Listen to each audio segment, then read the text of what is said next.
Okay, we are starting this week's episode of our Clone Wars. What says my encoding's overloaded? Huh. Let me turn that down a little bit. Okay, so we're starting episode 1 of our next episode of our Clone Wars role-playing game campaign. I've got Joe Cookman joining me. He doesn't really advertise a business or anything for our campaign, so we're just going to jump right in. Hello. And so, Joe, you want to share with the audience kind of where your character's at and what you're planning, since we've did a fair amount of this conversation online over the week. You guys were padawans from aggressive races, and you were told that you weren't able to be deployed to the front lines because the Jedi Council didn't want to tempt you with the dark side. Yep. And you Only one of guys, us got to be in the Battle of Geonosis. yep, and you guys decided to really show them. You embezzled some funds and forged a ticket to run away to a satellite Jedi temple. You've had an adventure with space zombies, which remain an unsolved mystery, although you did flush them all out into deep space, so that's how you got a freighter. You fought, following that trail, you fought and were captured by a Dark Jedi and his droid crew. Mm-hmm. Except your little BD class companion droid, which was kind of assigned to our Jedi Padawan Bar to help him with his PTSD, turned into the nightmare creature from some kind of droid horror movie and ended up hacking and subverting the whole droid crew, which was then able to, with some assistance, cut down the Dark Jedi and set you all free. So you guys ended the last campaign in control of a new Gozanti class cruiser, which is probably one of the most common cruiser types out beyond the core worlds, where pirates, etc., are an issue. And you were going to go to the Bpfasshi Jedi temple, which, I'm going to just show it off because I spent so long. I thought for sure you guys were going to walk into this trap. And if you zoom out, man, I worked. Dang.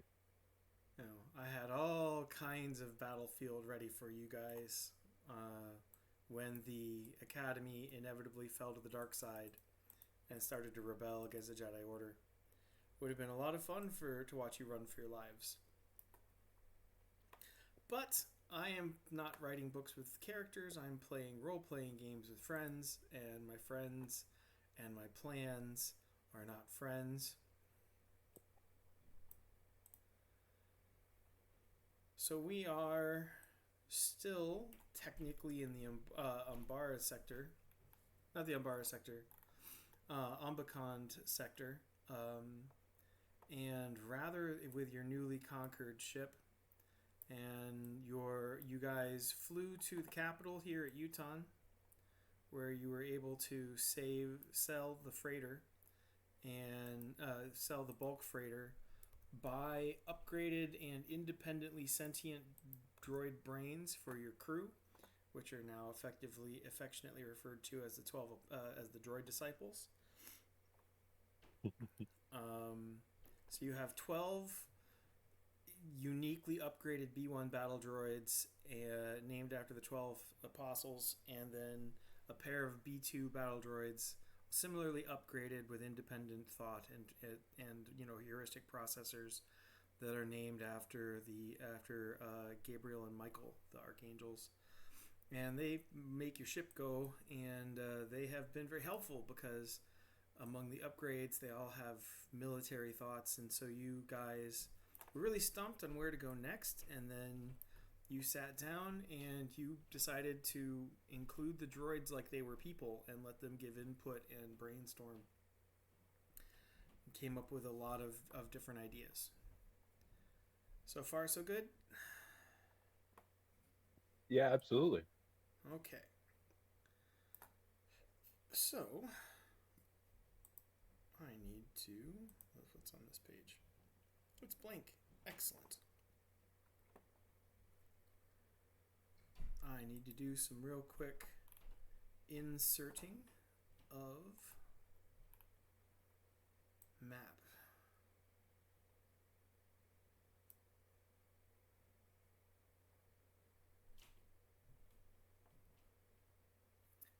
This campaign, and I found this out like 2 or 3 hours ago, with that we weren't going to Bpfasshi. We were in fact not going to hand ourselves over to an entire temple of Dark Jedi as padawans for some weird reason, and that you guys would turn back around. You haven't sucked it up enough to go back where to the Jedi temple that you ran away from. So that hasn't happened. I like to think of it as we're not mature enough yet to allow ourselves to wound our pride like that. We'll get there. I appreciate that you think of it that way. Alright,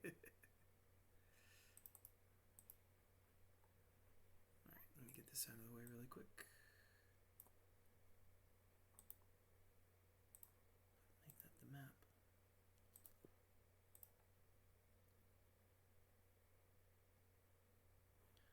Oh, I'm going to have to zoom a bit more.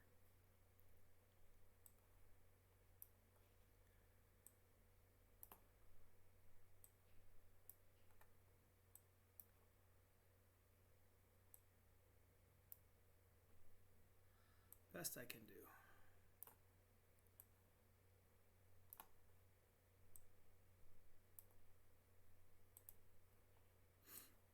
Welcome to the galaxy, man. Thing's huge. It is huge.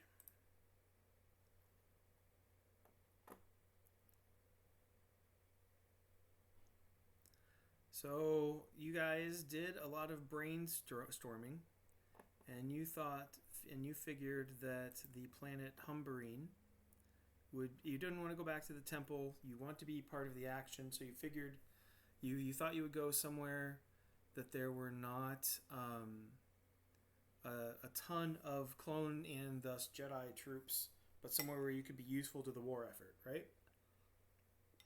Yes. The answer you settled on was Humbarine.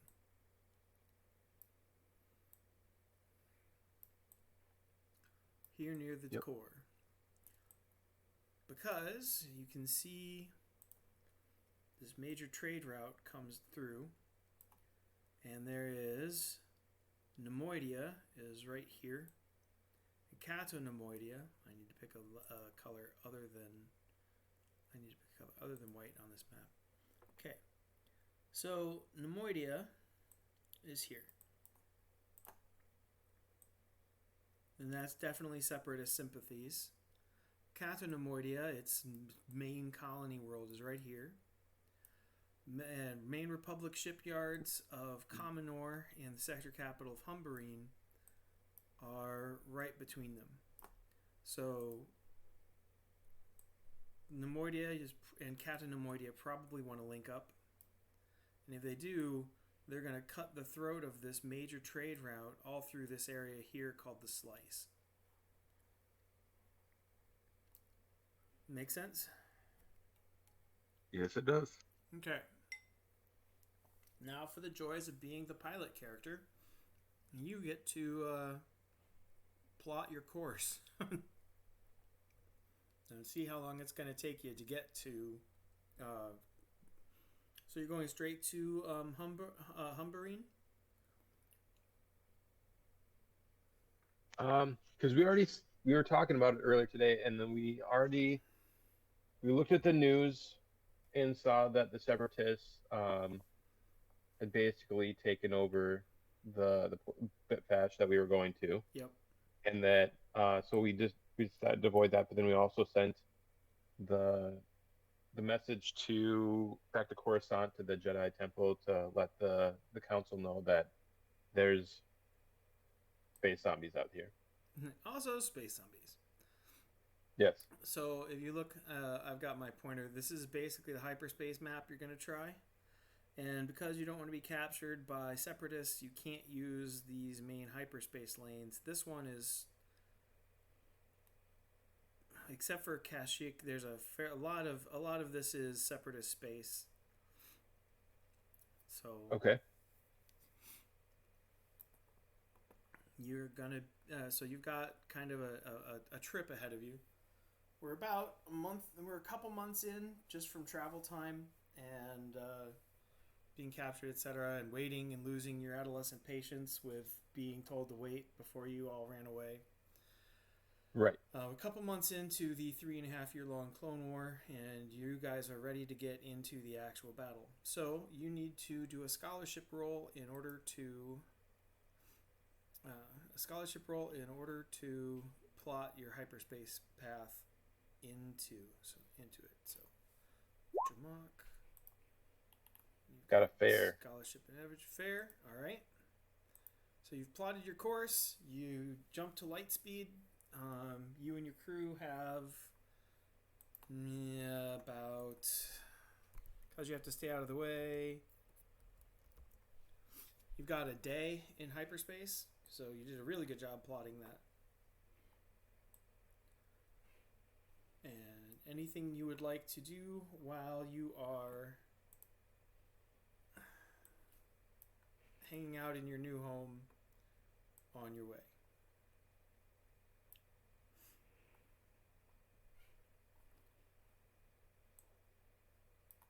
You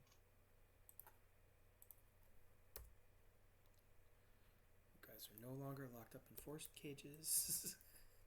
No. Nice thing is, the droids are not really picky about living quarters, so you guys have plenty of space. Bar, probably still recovering from his wounds.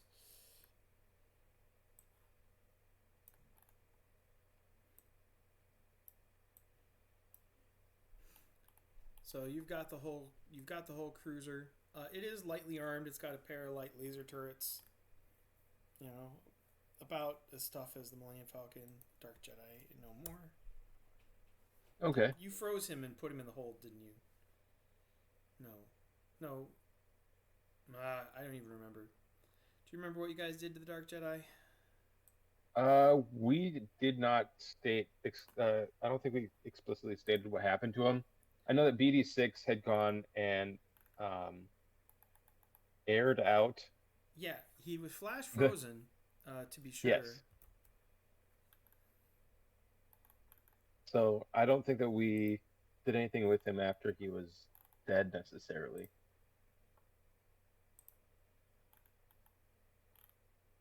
But we were also in space too, so I don't think we had a chance to do anything at that point. It was back when we went back to the capital to go and. Yeah. What would you do with the Dark Jedi?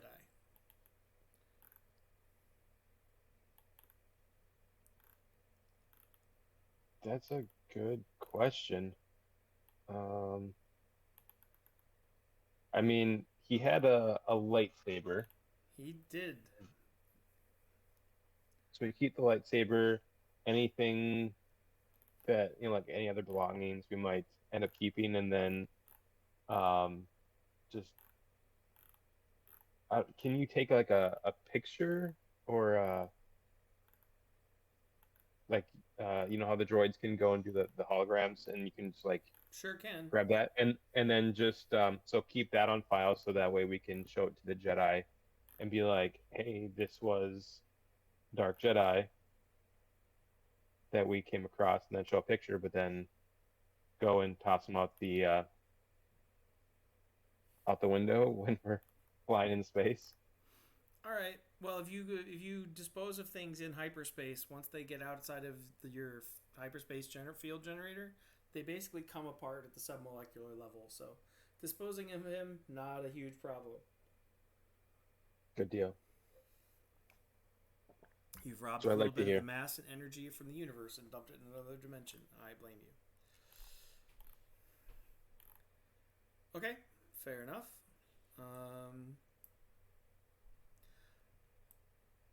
So we should talk about should post the link.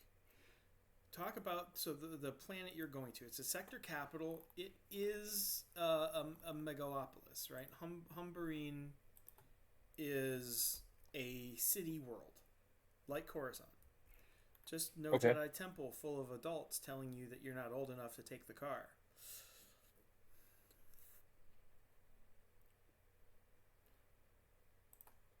And I'll throw that up in the...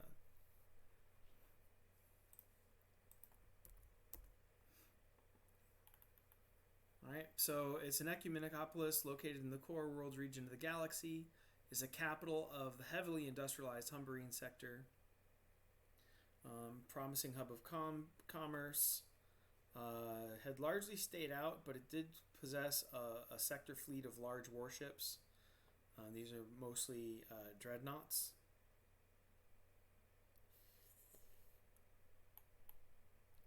Okay. And dreadnoughts and cruisers to accompany the dreadnoughts. Dreadnoughts are actually a starship class, in addition to like a size. I don't know if you're familiar with them or not. I'm not. No. Okay. Anyway, so you drop out into a heavily industrialized star system. Again, you're not. You're driving one of the most common here in the core. Here, close to the galactic core, it looks rustic. You know, it's like driving a muddy 4-wheeled pickup in town. Okay. It's not unheard I of. would like to state that when you were asking about like what we're doing on the way there, Okay. that I'm gonna make sure that the droids are gonna be like in battle formation, like ready to go if for some reason we come across, because it seems like everywhere we're going, we're coming across some kind of an issue, and so like at this point we're just gonna be like, all right, when we're getting close, make sure that everybody's where they need to be. People on we have droids in the turrets, and then my character, when he's not going to be flying in, before we fly in, he's going to go and do some meditation, just to make sure that he can. Everybody has time to rest and be sharp. Good deal. You know, you only have 4 sentient beings, so you've all got your own stateroom. So that's very nice. You know, privacy and your own ship. You've got your own mess hall, plenty of storage space. Gozantes, you know, if you're undercrewed or you can have droid crews, Gozantes get luxurious really fast.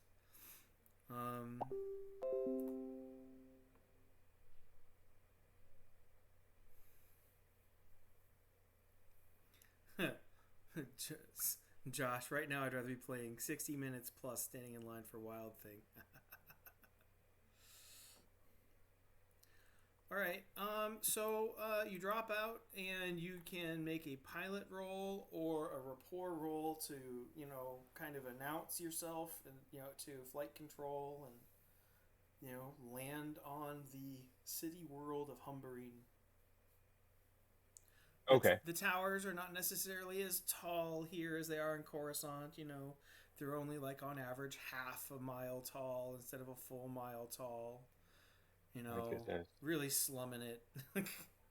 Big, you know, big massive starports and shipyards in orbit. Just not uncommon for this sector of space.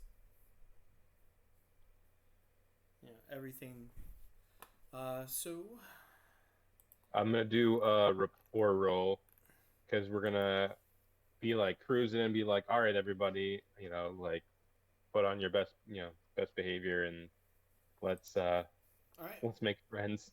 So you contact the System Defense Force, the Humbarine Sector Defense Force, on an open channel. You announce you tell them the truth about who you are. I'm assuming.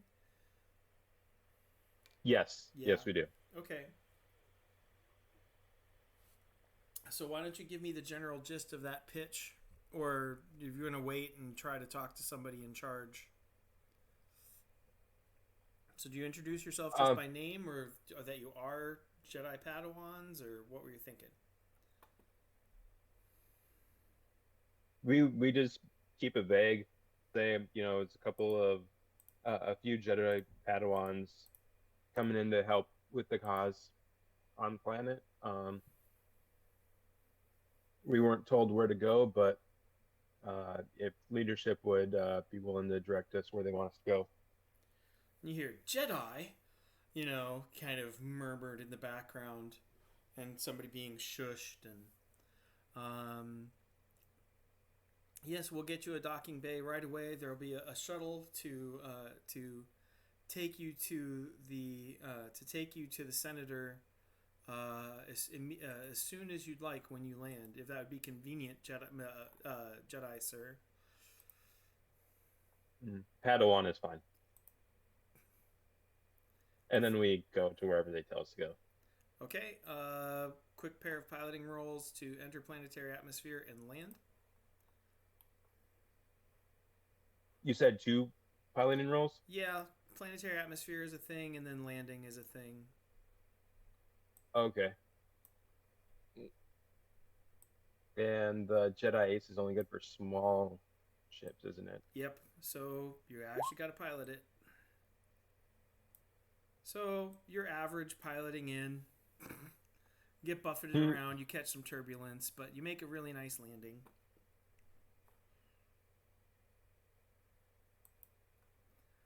And then it's off to a shuttle.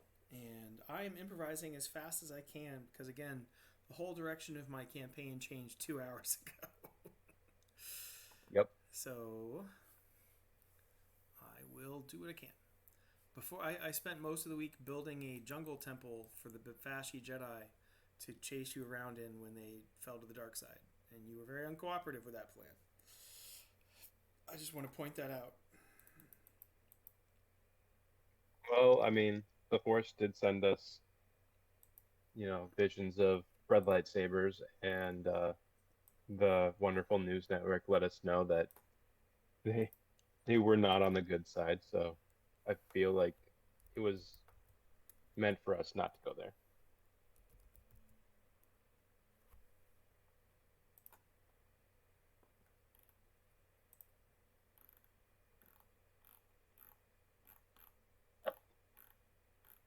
All right. Are there any Jedi on this planet that we're going to? Not as far as I can tell, no.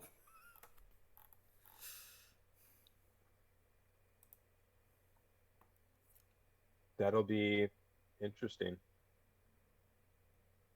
I'm guessing that's kind of the status quo for the majority of the universe, the Star Wars universe. Is that there are about 9,800 Jedi still alive at this point from your starting point of actually probably like 9,700 Jedi still alive from your starting the Clone Wars at 10,000.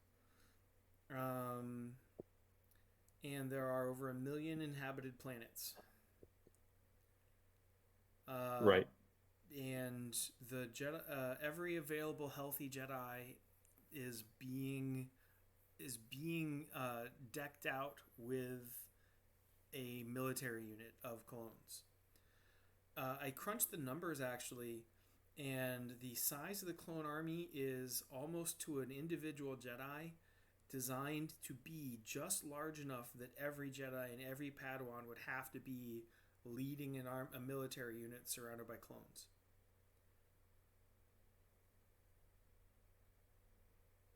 If you have a Padawan for each battalion and then a Jedi general for each regiment and above, yeah, it does turn out to be a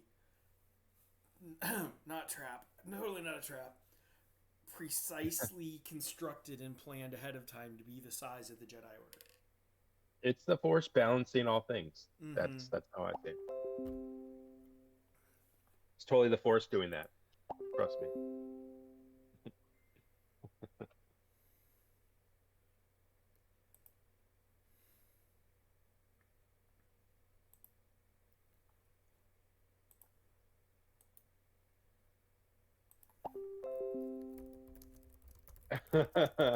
Josh is chiming in while he's waiting. in line at Valley Fair. That's Yeah, so so our funny. buddy Josh, who usually plays with us, is stuck in line at a local amusement park, and he's kind of catching up on all the detail on all the background links I've shared, and he realizes that this planet Humbarine in the original timeline was completely reduced to slag. Um,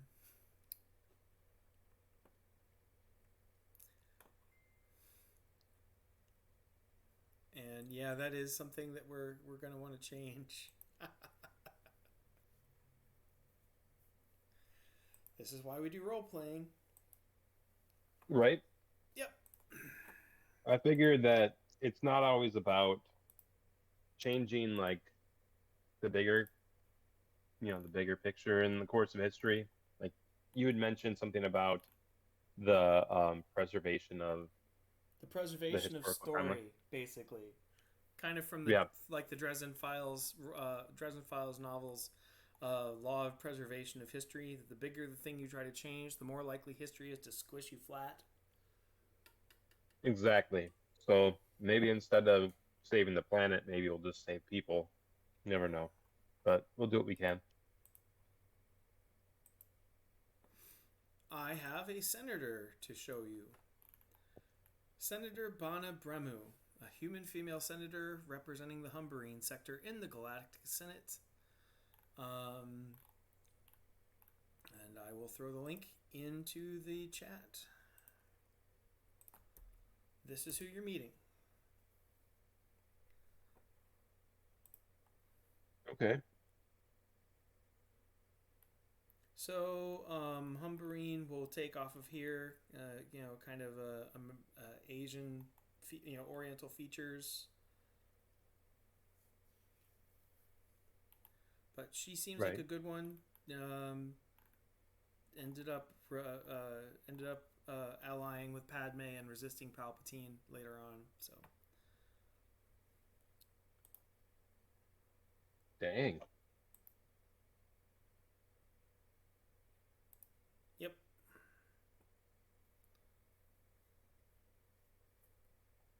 So that I'm gonna have to make a character for her because she's the regional senator, so she's probably your version of Palpatine. She's the one in charge of you. If she uses her influence in the Senate to try to get your arrest warrants rescinded from the Jedi Order. So you come in, she offers you fruits. Okay.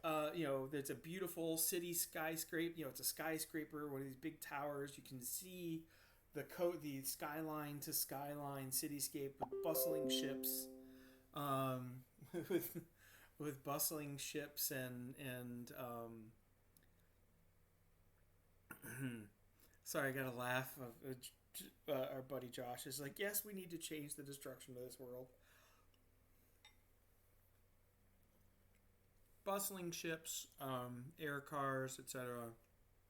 Okay. It's middle of the day. Light lunch, exotic and refreshing food. You guys have been eating freighter rations for the last week and a half. So being An teenagers, important part.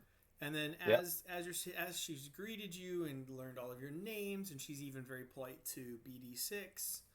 Which is very nice, and then she, politely after everybody's eaten, raises a toast, to the Force, and then she sets down her glass and asks, very kindly and gently,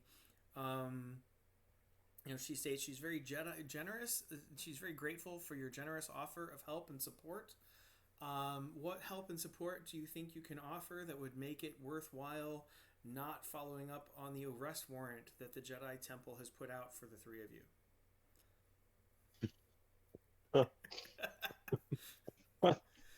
So, yeah, I guess to use the game mechanics, let me offer you all a fate point for Jedi Apprentice, because you've all run away from the temple. Add that in there real quick Yeah, before I start yoink. crying. Okay, yes. So I'll call your character sheet up here because look at your Kalishi Jedi Padawan.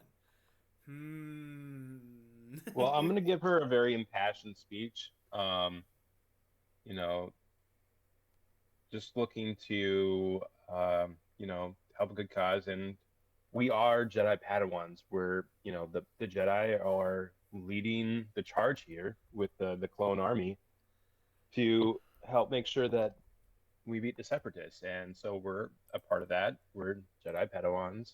We're trying to prove ourselves. And we're also fighters.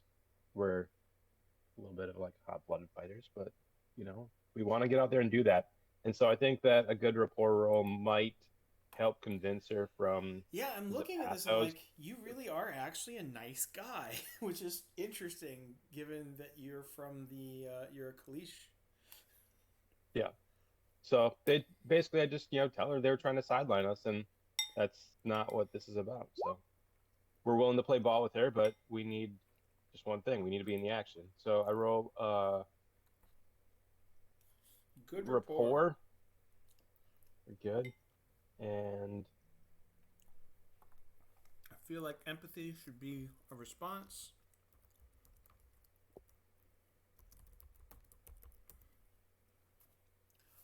Okay, she believes that you are all sincere and not actually separatist spies having hypered in from separatist space like you did.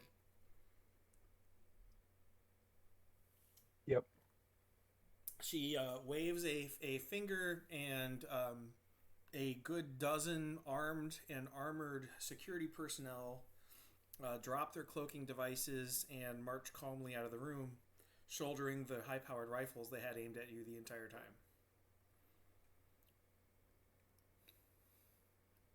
And I kind of mutter under my breath, and we're totally going to talk to the Jedi Council about this when we help save your planet.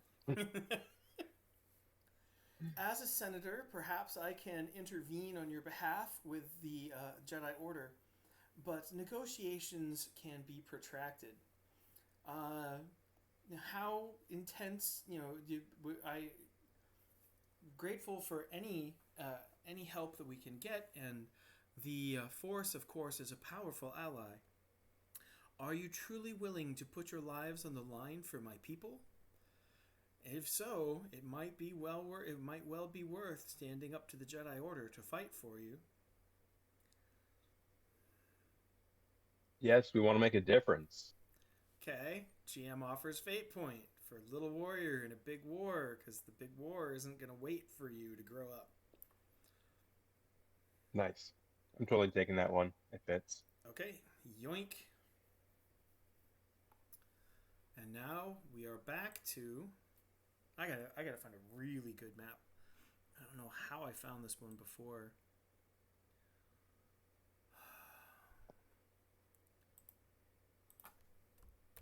Onderon Sector. Star Wars. But Umberon is it's a world-spanning city, which means that literally the entire world is just covered by this one big city. Like there's nothing outside of it. Is that right? Humbarine. The Humbarine sector is the Humbarine sector. Humbarine is a city world. Just one, but it's also the name of the sector that it's in. Right. I just want to make sure I didn't misunderstand the wiki when it said it was a world-spanning city, that it literally meant that it is, like you said, it's a world city. Yep, one city. Commonor. That's what I'm looking for.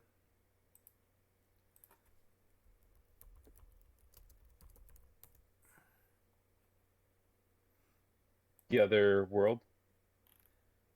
I'm looking for a map of space around Commonor.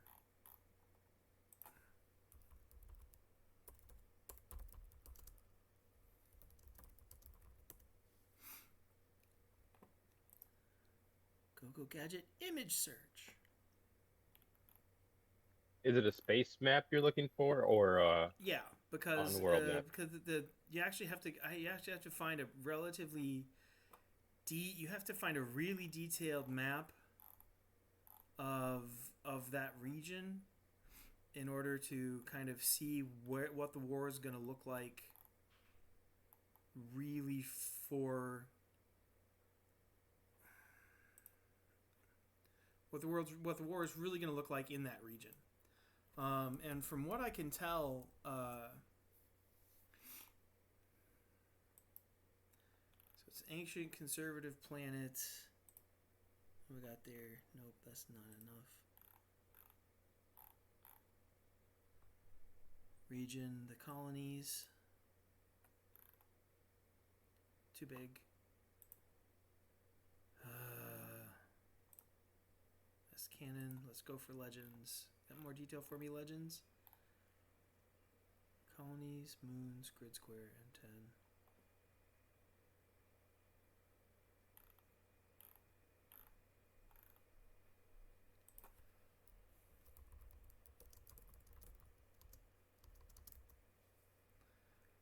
And the map search begins. So there is a trade route between the two main Nemoidian colonies. Okay. It cuts across another one, and at the intersection is a star system called Cominor.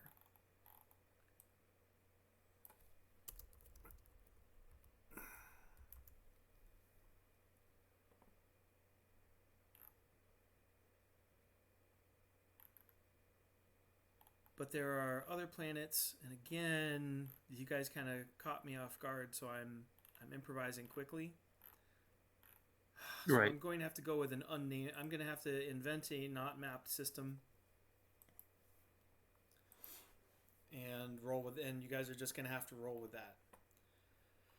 So if you look on the map at Cato Nemoidia, if you can see where I'm pinging. Did I not move you guys back Yep. over? Yep. Okay. So you see Cato Nemoidia? Yep. Mm-hmm. All right. Let me zoom out a little bit.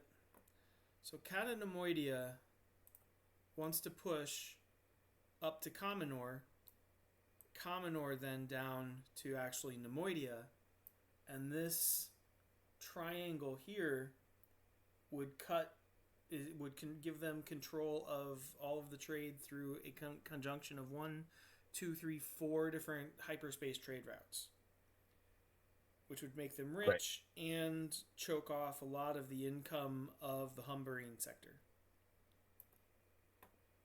So we're actually going to a planet here very close to Cato Nemoidia, which is their first invasion target.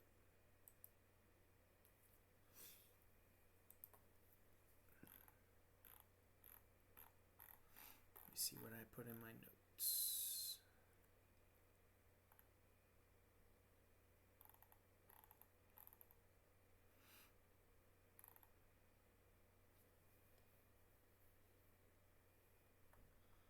For Cato Nemoidia. Maybe that'll give me what I need.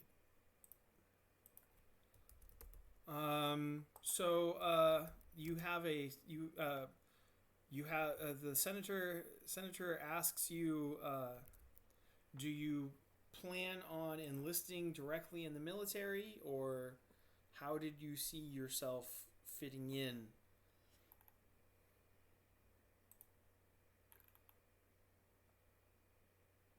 That's a good question. Considering that we're Padawans, how do they typically fit into the military order when they started setting them up with the clone army? Was it something where the Padawan? You said the Padawans were in charge of a battalion usually, or like it was there we go. like a lower ranking officer? They in the droid army, the Padawan, but she's not running the droid army. No. I'm saying for the clone army, but yeah. So I know she's not running a clone army, but I'm just wondering, like, where they would typically fit in when it came to discussing that. So in the Grand Army of the Republic, the Jedi are put in charge of regiments of clones. Padawans are put in charge of battalions of clones. They're called Jedi commanders.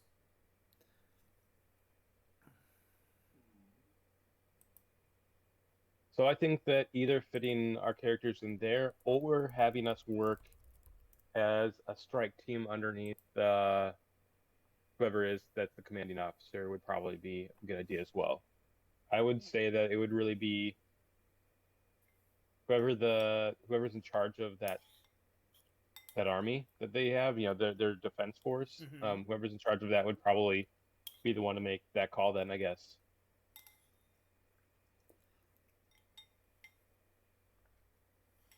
Okay.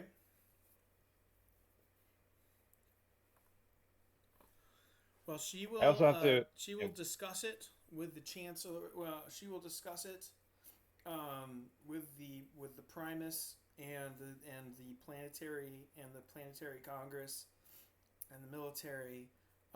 Meanwhile, why don't you and your friends you and your companions make yourselves guests in the senatorial tower? You know, where we can be sure to keep you safe and secure from bounty hunters and other people trying to collect on your arrest warrant. While I arrange the negotiations, she pauses. I've heard that many of the Jedi are pilots of some skill. Do you, you know, would you, are you, looking for fighter duty, or do you see yourselves more in a advisory role or frontline troops? Um, I mean, I definitely am more of a pilot than my companions, uh, but that it would really be wherever they need us the most, where they think that we'd be able to make the most difference. Um, so I guess I would mention that I'm a pilot, but that the other people in my group are not. So perhaps they can do a mission away from me, and then I can pull, fighter duty with some of the pilots and lead a group of pilots on a mission, or I can take my group along with me in like a small craft, and we can do a mission where I fly them in. I think that those are decent options.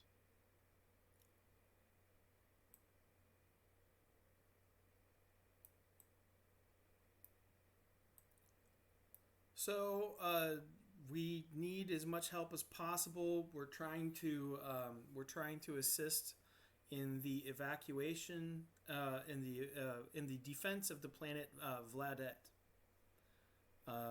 Right on next to next to Catanamoidia in the Queller Run.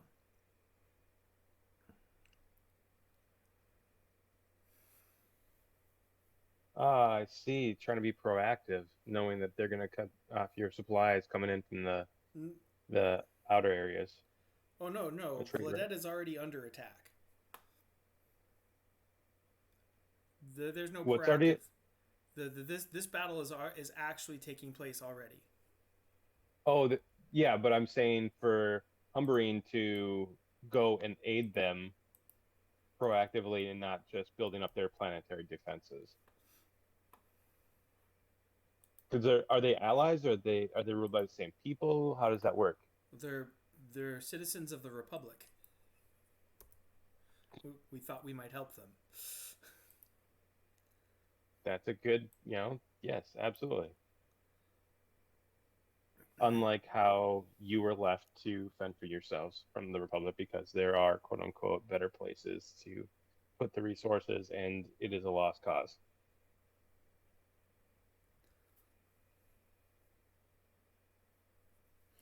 Okay, so hyperspace wise, so equipment wise, we're gonna play around with some stuff really quick. Okay. Now,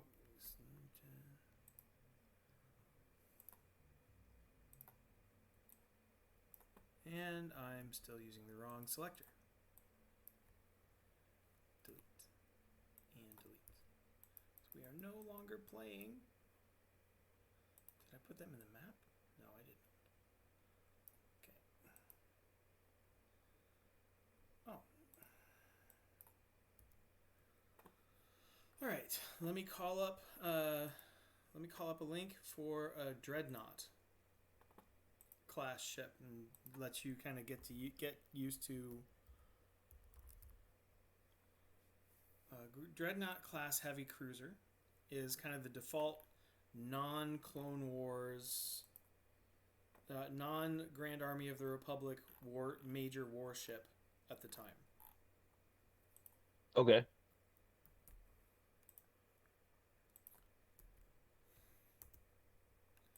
So you are being attached to command.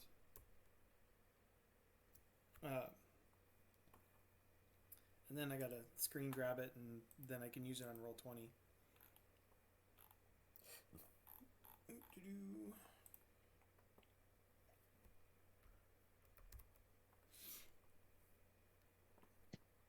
So this is a kind of ship that has enough room for a single squadron of fighters. It's about a third the length of a Star Destroyer.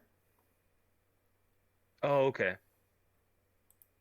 So it's considerably smaller then in terms of volume. Yeah, but it has a rather large crew. It's probably the least efficient in terms of crew of the Star Wars warships. There's like 15,000 people to. Was it 8,000 people to run it? Dang. Yes, indeed.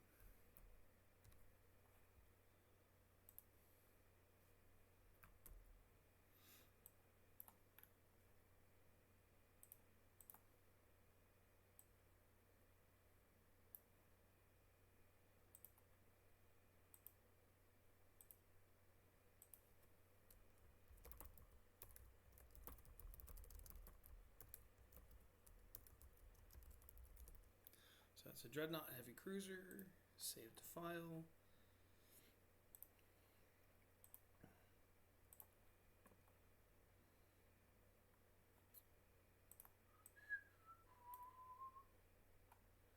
And we are giving you, you have a personal, you are getting a personal issue of a Cutlass 9 patrol ship. Nice. It doesn't have droid support, so you're on your own inside of it, but so you're on your own inside of it. It's faster than a Y-wing, slower than an X-wing, or in this case, like it's about the same as a Z95 Headhunter. It's got twin blaster cannon and a pair of concussion missile launcher.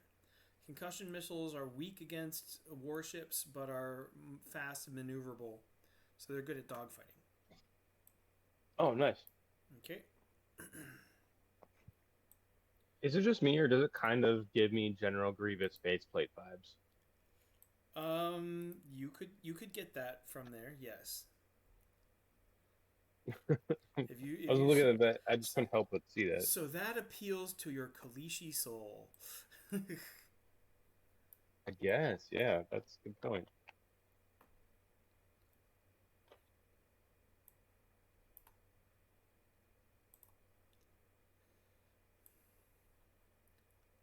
All right, so the task force that you're going to be part of has actually got a pair of dreadnoughts.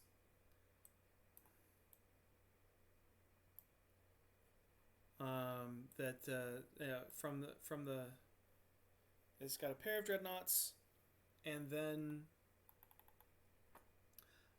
you'll be piloting a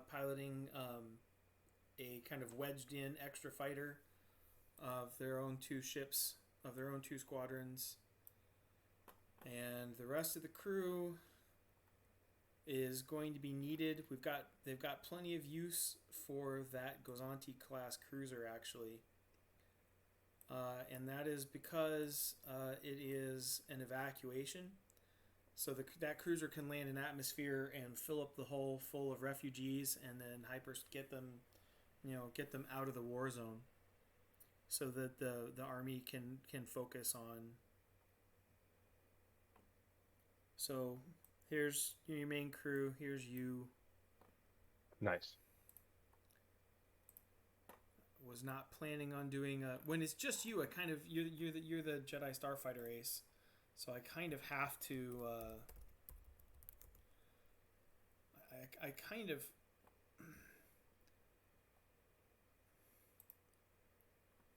Lean into that strength. I see it. Yeah, it's where your story goes, really. It's also the one part that, I mean, it makes complete sense for if this defense force, the Galactic um, Republic is making the calls in terms of like where to put people. They're not gonna put them. They're not gonna mismatch them, and so it just makes sense for my character to go out and be one of the starfighter pilots. Yep.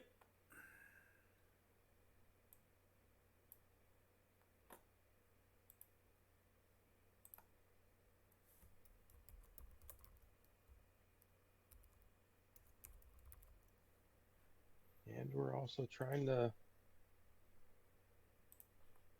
fight this war.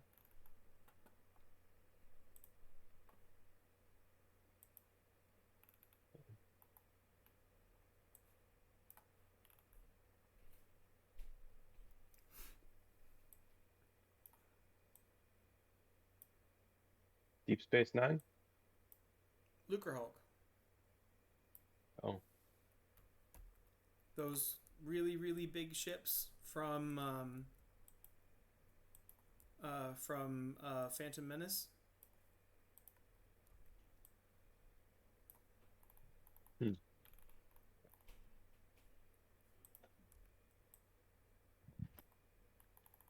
So you drop out of hyperspace, and alarms immediately start glaring as battle stations. You obviously were already in your fighter, ready to launch.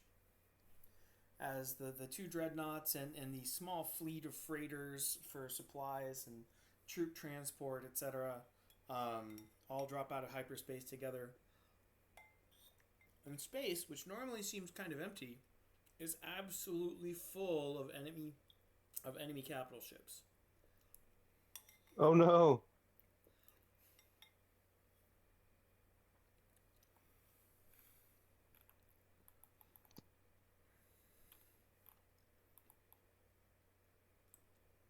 So each of these ships is probably going across that distance.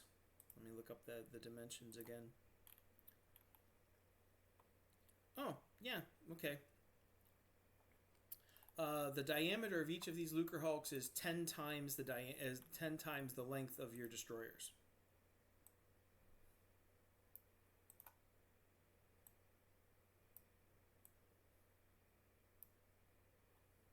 That's like a small planet in and of itself, it seems like. It's 3 Jeez. kilometers wide. Your ships are So, only okay. like 300 meters wide. Right. So, like, they're the size of a smaller city then. Yep. Dang. And the airwaves are suddenly full of cries for help, reports of the channel is absolutely flooded with cries for help, reports of troops in distress. There's too many of them.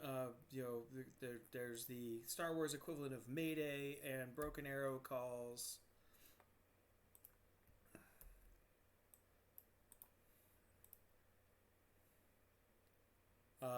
It actually takes a moment. It actually does take a moment for comms to start filtering through enough that you can make sense of anything as the fighters launch. About half of the cruiser captains are already on the airwaves screaming that this is suicide. They can't possibly make this. They can't possibly make it, and they need jump coordinates. They need to reverse their jump coordinates. Spooling up the drives. More shouts and panic and panic and panic. Dang.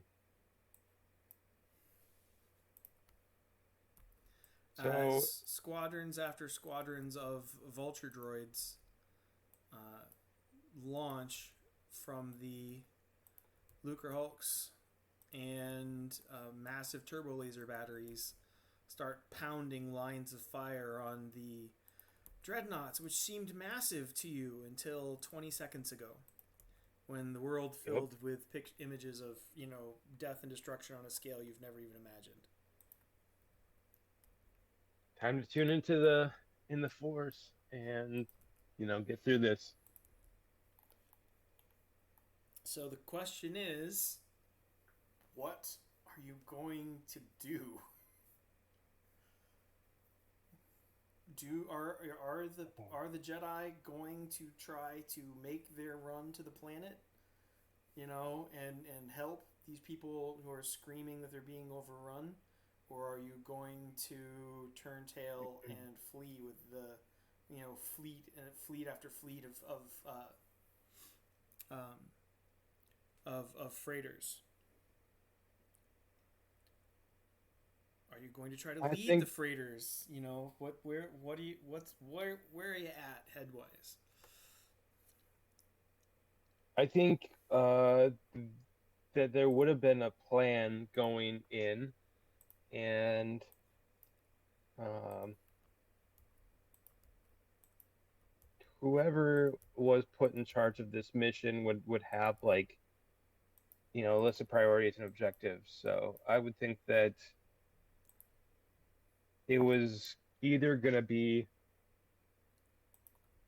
like an assess the enemy. If you can overtake them, then do so. If you can sabotage them, then maybe we would have like that up as a mission. But it would either be something along the lines of like, if you can beat them off, then like if you can either like get them to run, or if you can actually like completely take them out, then do that. But otherwise, either be escort the people that you can there, or a rescue mission for somebody who's important. I don't think that it would necessarily be uh fight a suicide mission.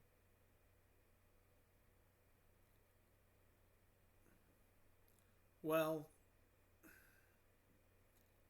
it.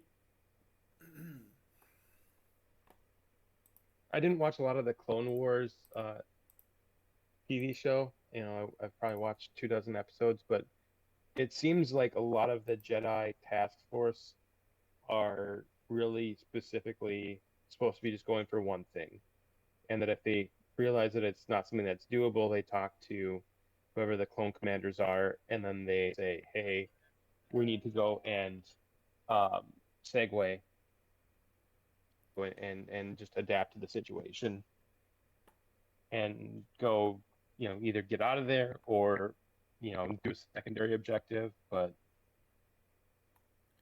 Well, your first I, concern is the wave after wave of vulture droids that are screaming through space right at your capital ships and the vulnerable freighters behind them. Meanwhile, on the radio waves, you're hearing kind of a broad, open debate and very not quite panic, but very tense tones that as people as they try to deal with it. You're tuned into the pilot frequencies, and you're hearing a lot of fear and panic from pilots who are suddenly outnumbered 10 or 12 to 1 just in the moment. right.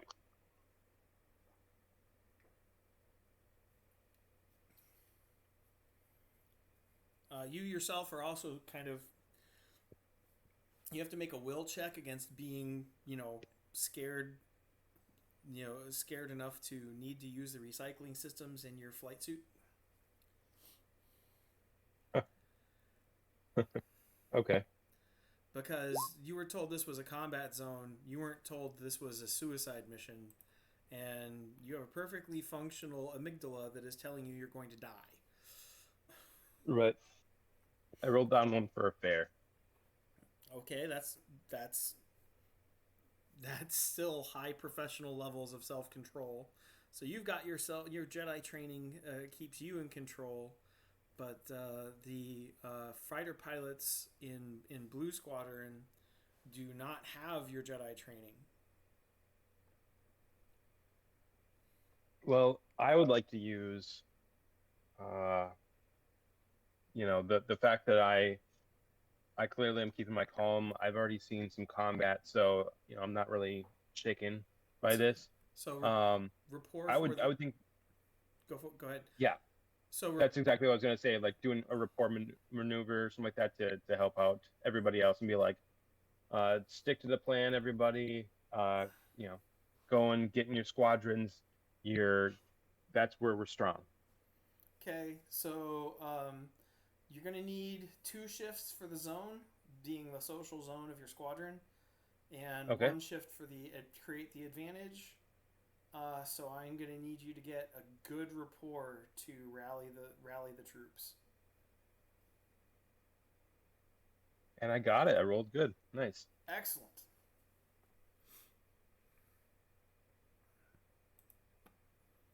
All right. So disciplined disciplined formations are there to face up against the squadrons. We're going to do this relatively quickly with straight rolls as they Sounds good. engage. You are going to be outnumbered, just you're a Jedi. It's what's going to happen. Yeah. So, 40F, Republic Squadron. Oh. Mm-mm.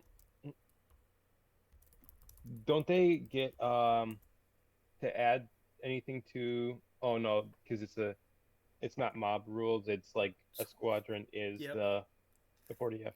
So you can tag for a reroll. The discipline formations for the first one. Yep. Yep. Perfect. No. And the first squadron is blown out of space in moments in the very first passing engagement.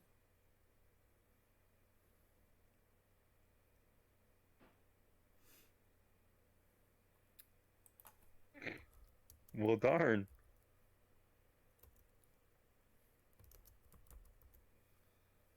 And it's not looking good for the second squadron either. Because they just got blown out of the sky too. Yep. Mm. The separatists rolled 3 higher than them. Yeah. I saw that.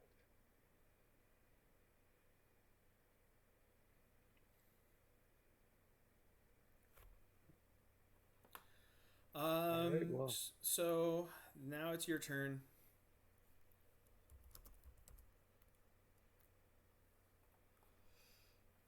As a squadron of as 2 squadrons of vulture droids kind of close in on you, and the Gozanti cruiser, which is totally not designed for this, dives in beside you to join in the fight. You definitely win initiative. Right. Yeah. So I'm just gonna go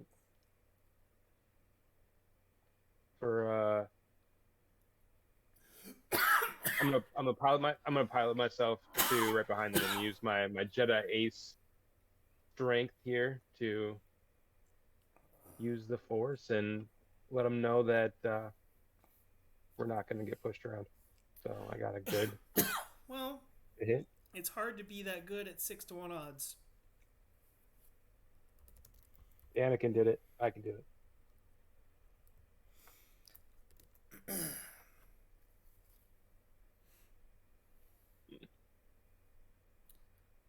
So you roll your initial attack. They defend with a superb at 5. Okay.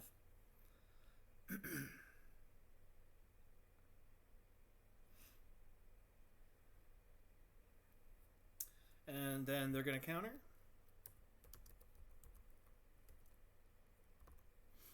They get a grate to, as you're suddenly surrounded by buzzer droids, blaster fire coming in from all directions as you're juking and diving. Roll your defense. Mhm.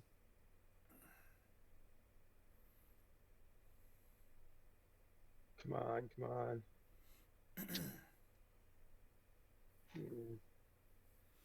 Okay, I rolled a great as well.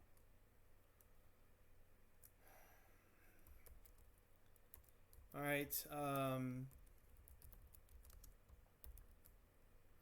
You have shields. They don't.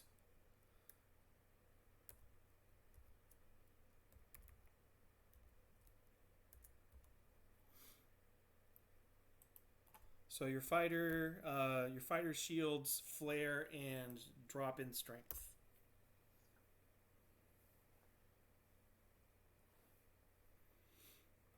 Okay.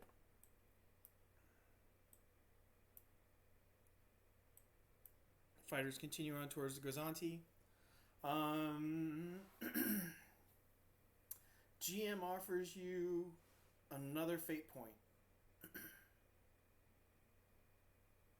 I will take it. What is it for? This is a little warrior in a big. I'm gonna stutter and stammer. Little warrior in a big war. Little warrior in a big war. Okay. And this is Commodore Balak from the Redoubtable. Jedi, you have to get the general and his staff off planet. You're the only ones who can do it. We're coming around to shield the transports until they can jump away. And you can make a military roll to hear what he's actually saying.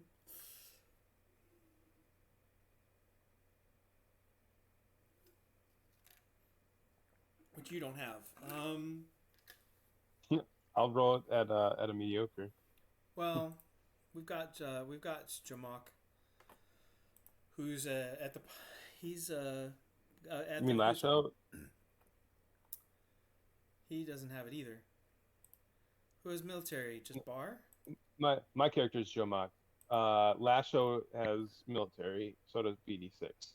Okay, sorry. So we'll so last show would be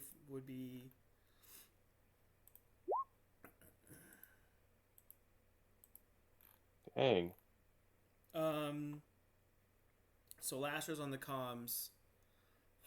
Sir, you're not going to last long at those odds. Will last longer than the freighters will. May the force be with you. No.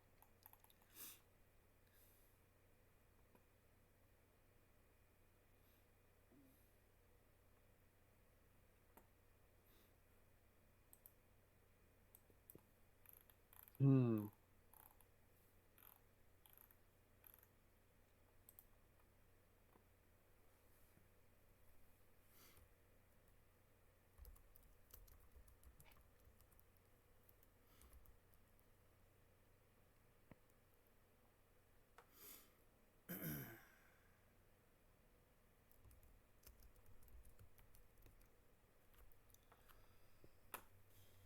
And the Gozanti cruiser cuts around behind you as the other Padawans dig into their reserves. You can feel them reaching out in the Force. And the droid's blaster fire gets far more intense and blows the squadron that was nailed, that was right behind you, blows them away. But you can see the cruiser's shields flaring as they take hits from their own opponents. Okay.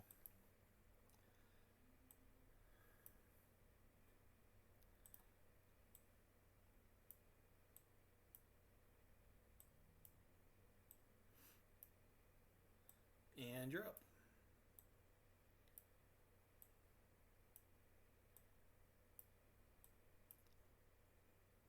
Planet, by the way, is exactly with the direction you would be afraid it is. You can't be kidding me. They were here first. That's true. That's so true.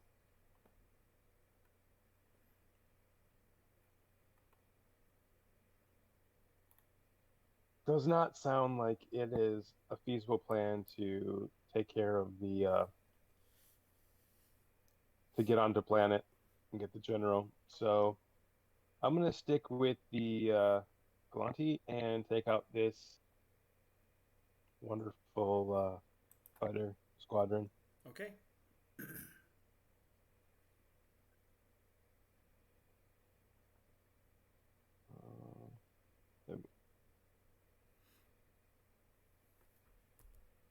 All right, I roll a great again. Really? The Wow. dice hate you. Yep.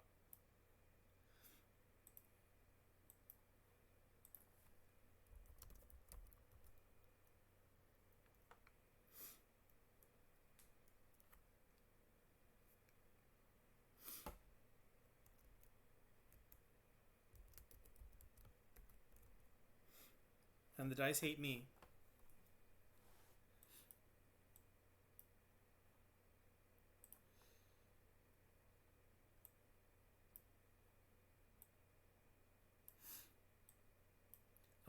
Squadrons of fighters slip by the dreadnoughts, and you can start to hear over comms the screams of freighters' crews as they're getting blown to bits as before they can make the jump. And the Lucrehulks are advancing. They're not quite in range yet.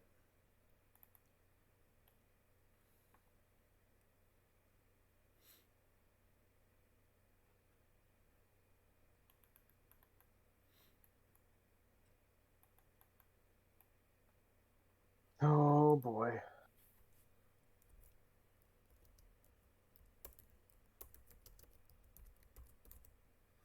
So again, an average to a fair to attack you.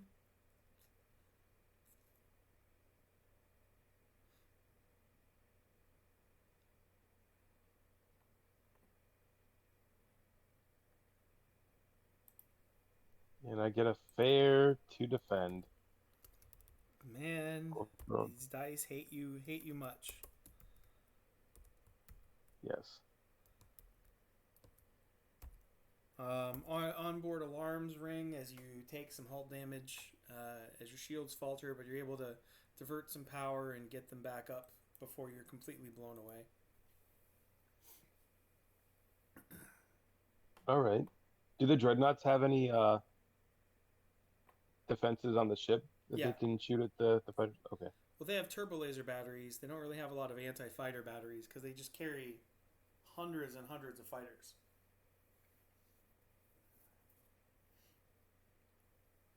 Except this time. Except what? Except today. Their fighters are busy attacking, strafing the heck out of the planet they're subjugating below. Gotcha. Hence, all the screams on the comms.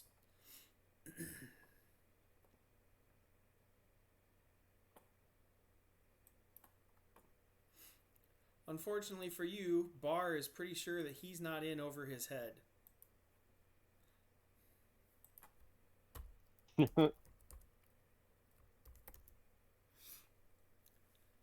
And starts charging off towards the planet.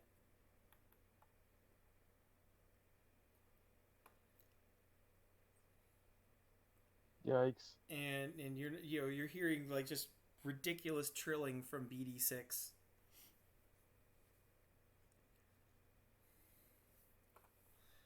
It could either be utter terror or delight. It's really hard to tell. So unless you cover them, they're gonna get killed. All right. Well, I will cover them. As I'm running to cover for them, can I where is that? Can I attack this Sure fighter can. on the way? Sure can. Okay.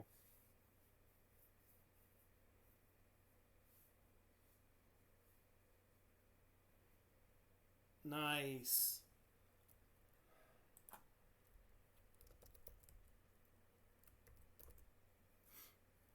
I can't select the ship, by the way. You'll have to move it for me. You can't select what ship. My starfighter. I can't move my starfighter.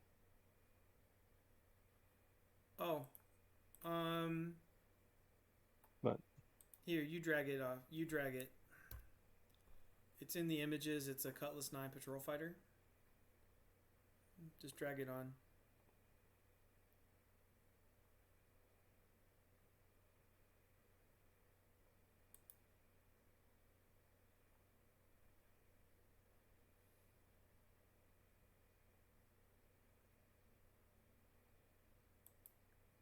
So in the you've got the chat and the item right next to the chat, yep.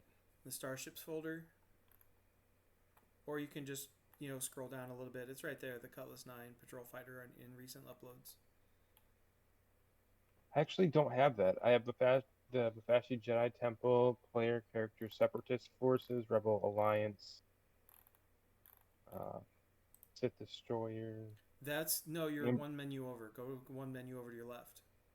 Art library. I don't have that. You don't have an I art have library? no, I have chat, journal, jukebox, Huh. collection, and settings. Well then. Let me do some quick GMing. Da, da, da, da.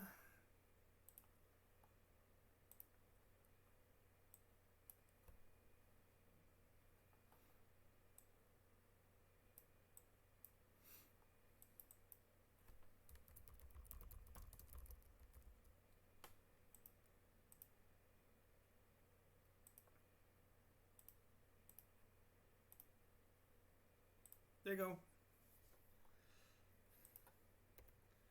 Cookman's fighter. I can clean it up later. There we are. Nice.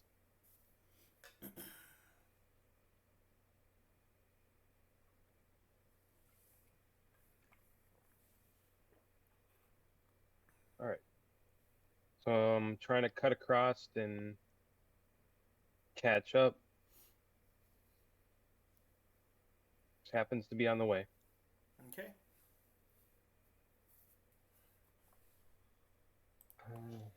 And I rolled 4 higher. Is that enough to do anything substantial? Yeah, you completely annihilate the squadron. Nice. Okay. Aha. And of course, more squadrons will come in advance as these continue on to swamp the capital ships.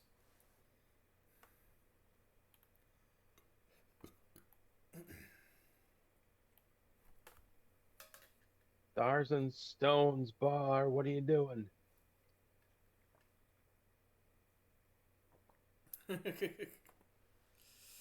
We've got this. We've got this.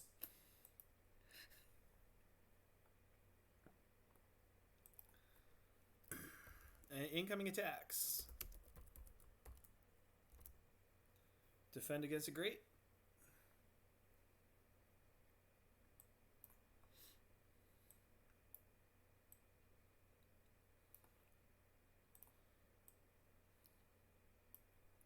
Fantastic. Awesome. They can't touch you as you pull a pair of tight spirals and then reverse your barrel roll and just blast your fire all over the place. Getting lucky. Yep. You are.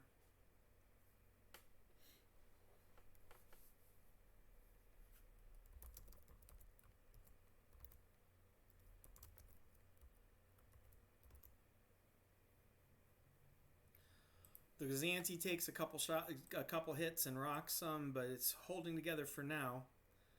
And this battle becomes like a weaving S formation as you're trying to avoid the heavy turbolaser batteries of the Lucre Hulks, diving in towards the planet. Because life wasn't fun enough.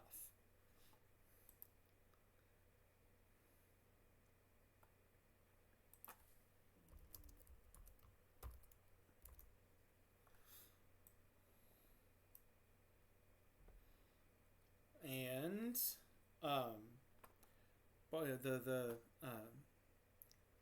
did you guys even name your ship? I don't think so. Okay, and the Gazanti weaves a crazy path in between the hulls and down into just to avoid more fire. Comes screaming out the other side. Squadron of fighters still on it.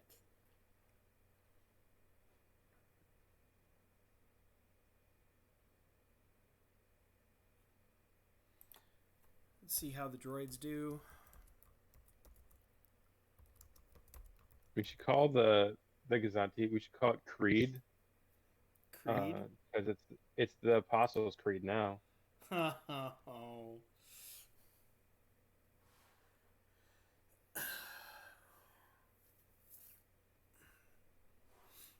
And you're up.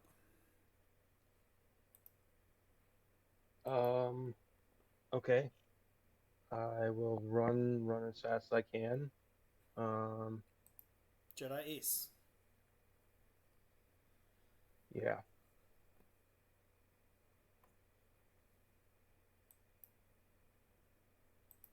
Good. Get you 3 zones. Kind of falling behind. Yeah, I'm trying not to. Doesn't help the bar is insane, as we've established. Yes. Incoming fire at great.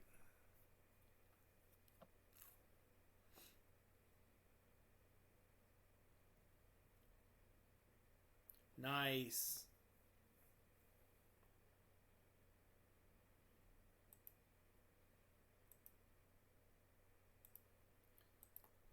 All right. And next round. Oh, sorry. It's so that's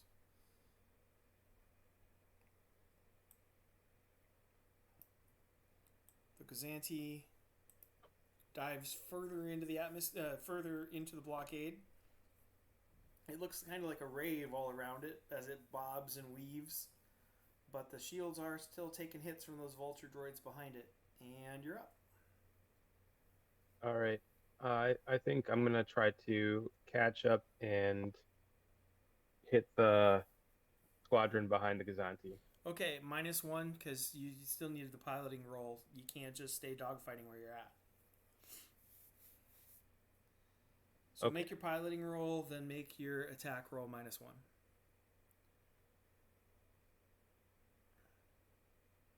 So You can use Jedi piloting, Ace for both of those. Okay.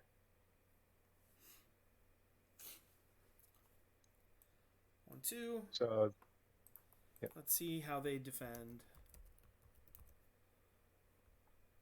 All right. Scratch another squadron. Doesn't keep you from being out of danger. Right. Incoming fire, good.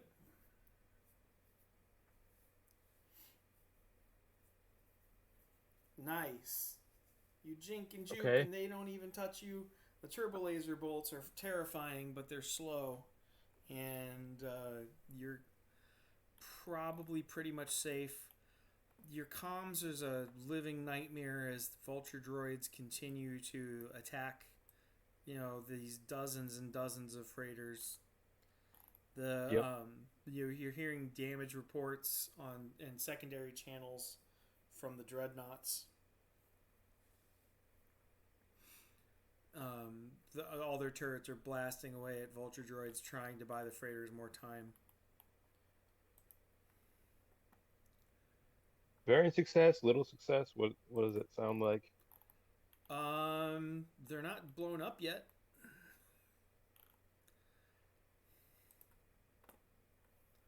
Dang. Not dang that they're not blown up yet, but dang that they're. That's the sentiment that's being shared. All right, the cruiser's outpacing you.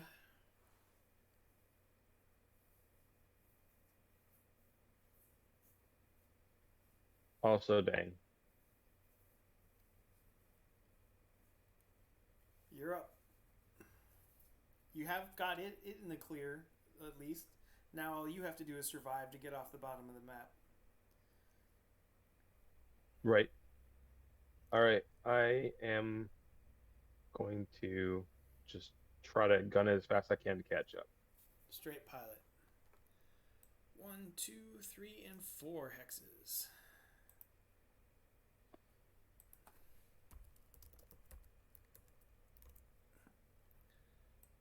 1, 2, 3, 4, 5, and 6.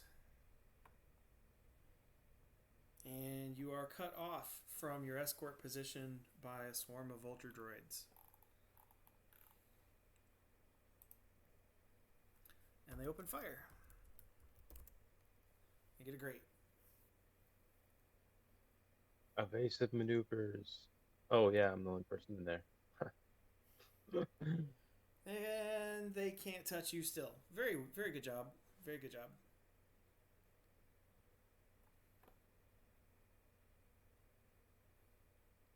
There are entirely way too many of these things. They shouldn't call them vulture droids, they should call them mosquitoes. Well, the Gazanti turrets are clear.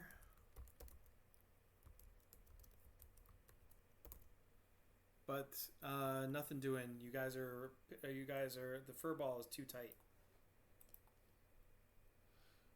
All right. As you watch, the Creed dives into atmosphere and disappears into cloud cover below.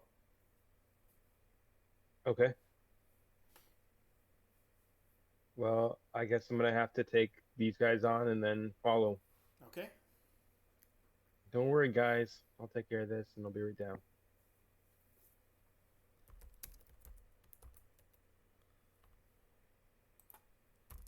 I roll a superb.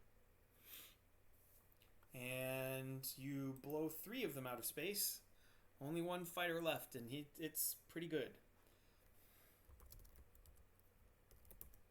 It attacks you with an average.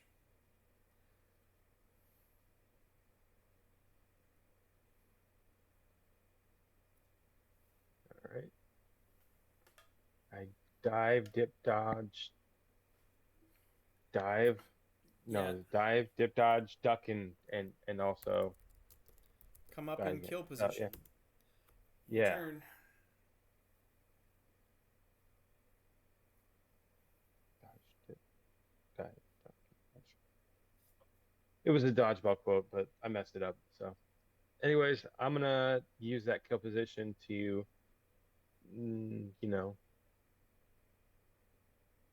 do stuff. I'm gonna do stuff. And yeah. Okay, and you are free and clear. Nice. End of scene. Whew. All right.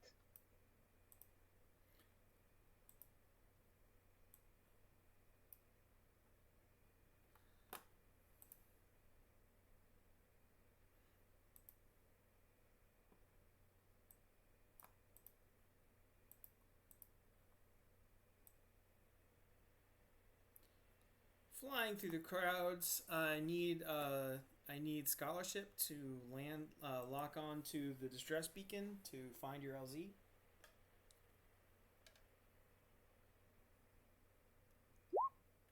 I'm totally smart. I got an average. Okay, you've locked on and piloting to navigate that away.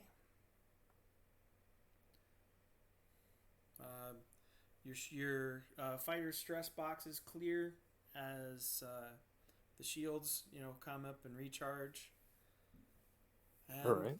GM offers you another fate point for Little Warrior in a Big War. Well, that's a popular one today. I'll take it.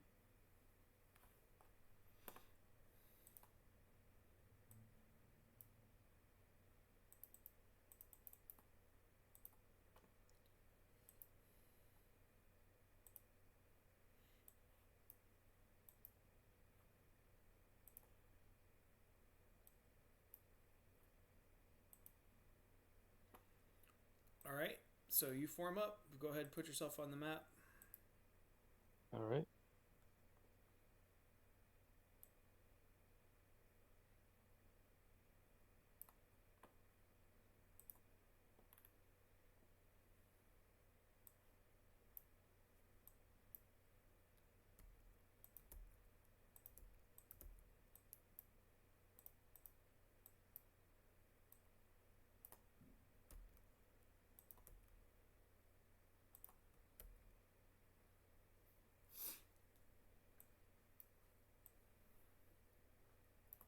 As another squadron full of vulture droids comes roaring up from the cityscape beneath, which is pockmarked with bonfires the size of football fields.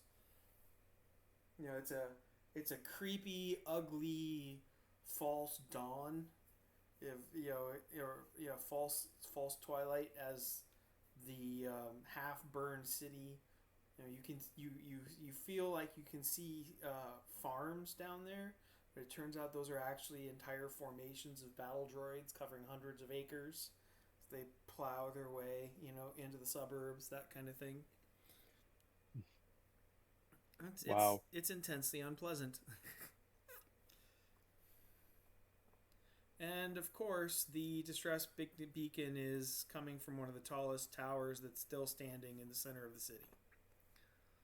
But first, y'all got to survive. You've got 4 cents, you've got the initiative.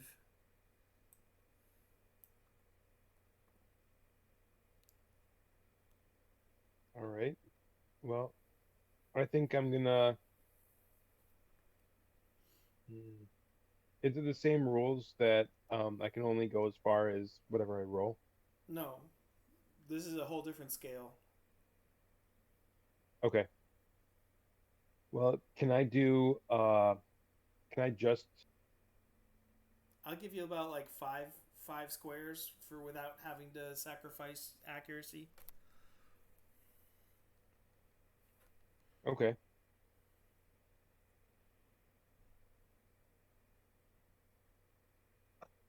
And each one of these counts as an individual or a squadron. Yeah, I'm using mob rules. Good deal.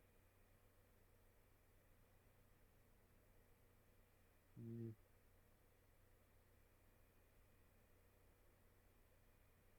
I'm trying to decide if I want to do a maneuver to get an advantage or if I want to just do straight rolls. Well, you haven't used the force yet.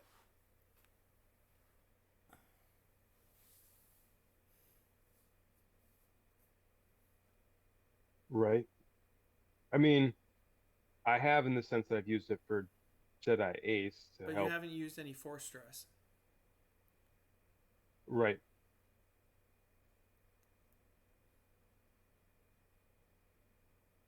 Hmm. For some reason, I'm just coming up blank as to like what I would be using that for if it's not for telekinetics. Okay. Maybe sometime you will ponder that with a lore roll, but you definitely don't have time at the moment. Unless you're going to sacrifice an attack and figure out how you're going to do better at this. Like, you can make a lore roll as your turn, but you can't have it for free.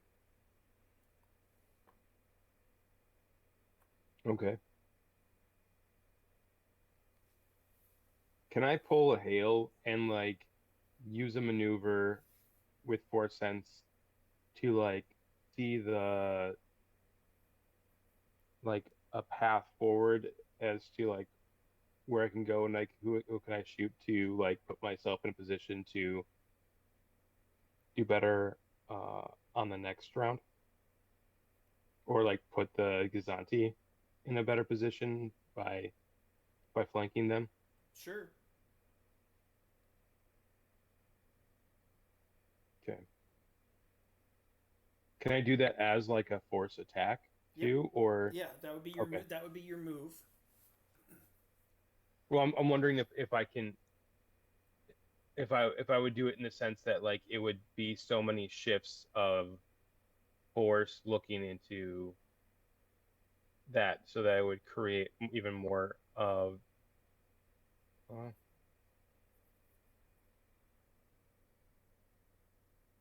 I'm Well, trying to figure out like let's do that kind of abstract, right? So you're if you're using force sense to like guide your shots, that kind of thing, or Jedi Ace, and you're digging deeper, which would represent force stress, then what you're doing is those shifts are going to be like shifts of damage, and so you can right. do like 2 shifts for a zone, you know, that kind of thing. Yeah. All right. So I mean, it kind of falls into like the same category of like battle meditation in a sense, but it's just like Yes, but it's just on you. You can right, use it on yourself anytime as long as you've got as long as you've got an excuse. And because you've got a stunt, then it's going to start at your force level at 4 shifts instead of start at 0 for something you don't have a stunt for. Right? right, Your character can do telekinesis, but he's not really good at it. You know. right. Yes. Yeah. So I'm gonna fill in my last force stress box, and So that's going to be def 7 shifts. And so you're going to do. So that's enough. uh That's 3 zones. That's enough to attack all 3 squadrons at the same time. And then 1 point of damage. So all you have to do is roll better than them. and control it, right? Yeah. No, you've got a stunt. You just have to roll better than them. Okay. And I roll good. Okay. Let's see how they do for defense.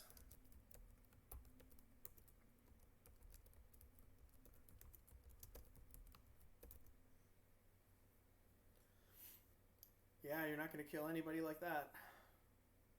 Well, it's a good thing that I'm a Jedi Padawan. I'm a little warrior in a big war, and That's enough. Those 2 fate points will take out the entire enemy force. okay. So you kind of burst forward.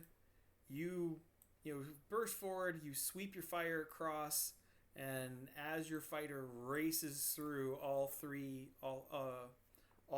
squadrons explode behind you. But you had to dig. You really had to dig into the forest to do that.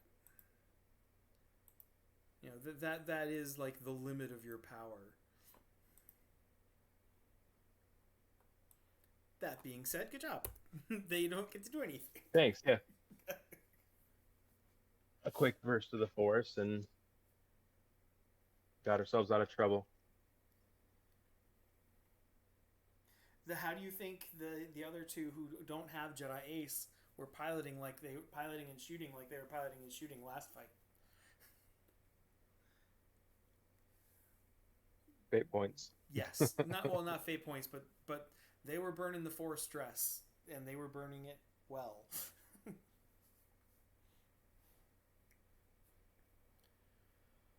Okay, so you clear the air defenses and you come to dock next to just one of those ridiculously, the one of those like half kilometer tall, several 100-meter wide towers in the center. Okay. I'm assuming you're gonna fly patrol while they dock with the tower and get people evacuated. Yes. Absolutely. Yeah. Okay.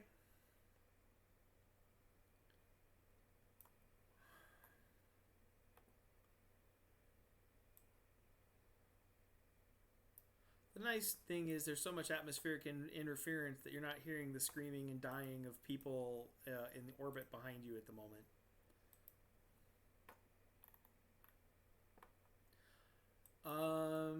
GM offers a fate point for the ride back. The other two, while you're flying in circles, and while you're so, it takes you good 20 minutes to get the place loaded, and so you're hovering, you're hovering in slow circles around the ship, keeping an eye out, and you kind of wish you could do it with your eyes closed. You know that those are people down there, facing the heartless droid armies, and you're seeing Right. multiple blocks just engulfed in blaster fire and artillery in flame as the battle gets closer and closer to the city, the heart of the last remaining city. There are a steady trickle of shuttle. Oh, GM offers you 2 fate points. So I get another one. What's the other one?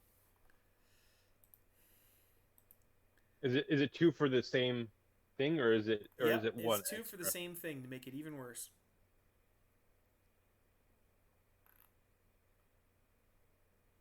I just can't resist. I mean, actually, I probably could, but I don't even remotely want to. So it was the fate point you gave me before, and another one on top of it because apparently there's something big happening. What's going on? I need more information before I can decide if I want to take them or not. No, it doesn't work like that. I'm offering you a fate point for Little Warrior in Big War.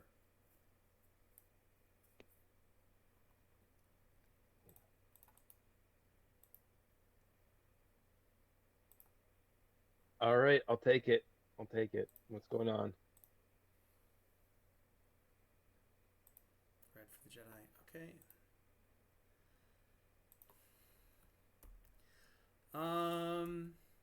What's going on is that every shuttle, blast boat, tug, souped up air car T-19 from the city, seeing you evacuate, is lifting off. You know, gunboats, shuttles. You're suddenly playing Battlestar Galactica, having a positive fleet of barely space-worthy craft gathering around the tower.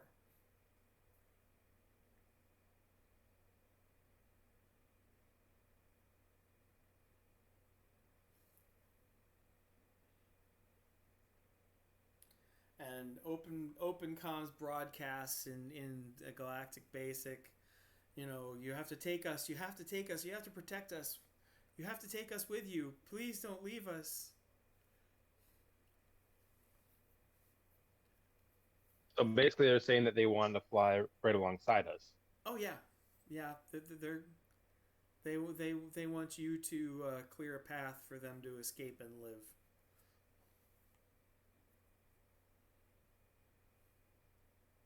All right. Well, I'll fly through the space first, I guess, and blast at stuff. And I mean, is that contingent on me actually having to destroy every single fighter in that path on the way out, or can I just? As much as you can. All right. So I make a run at it. I'm fine with that.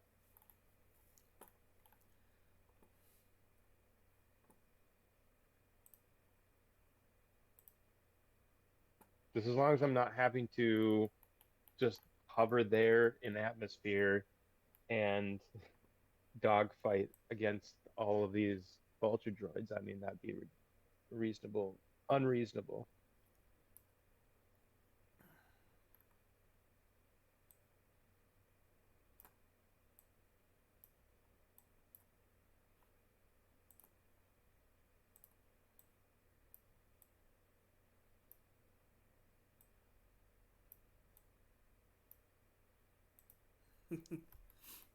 Okay, so you have a small ragtag fugitive fleet tuck in behind you.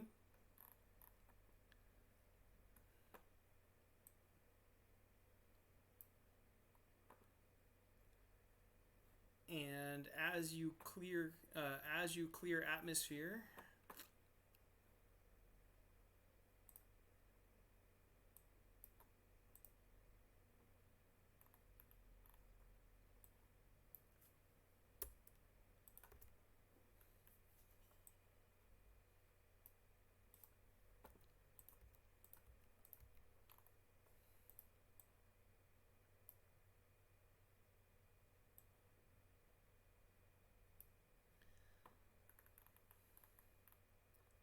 you are facing you're coming face to face with one that you can find a path through all but one Lucre Hulk.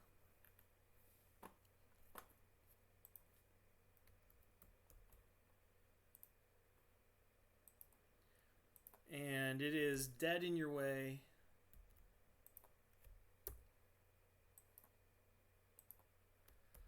And launches waves of squadrons.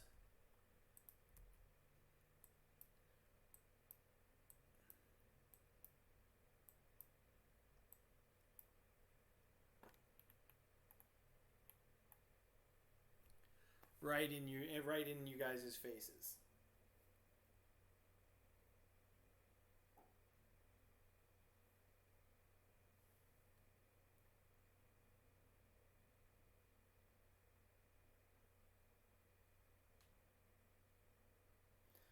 So the Rebel fleet, or not the Rebel fleet, the Federation, the Republic fleet is gone. You can see the wreckage of one Lucre Hulk with half a dreadnought sticking out of its core, as it's slowly burning up in orbit. Everything else is either flaming debris or has jumped away to safety. But this is the one ship in between you and getting a bunch of civilians out. And, your own Gozanti's crew hull is full of probably 200 or 300 people. Its life support is strained beyond all reason. And you're hearing chatter from the apostles who are doing engineering, trying to do everything they can to make sure there's enough air for, normally there would be enough air in the ship for months and months, and maybe you can make it enough hours to make it back. Right. And then the big boss battle, life and death, fight or flight. This Lucre Hulk is not getting out of your way. And you get to go first.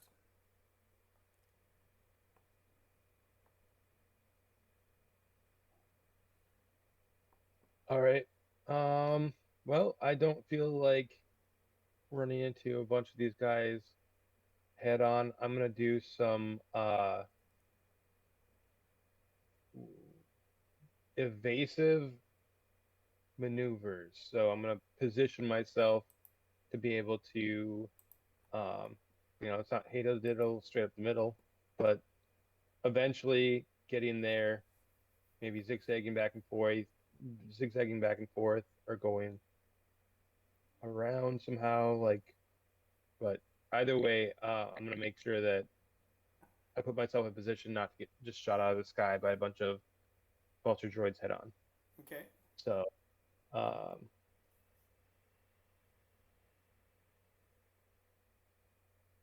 So, evasive maneuvers.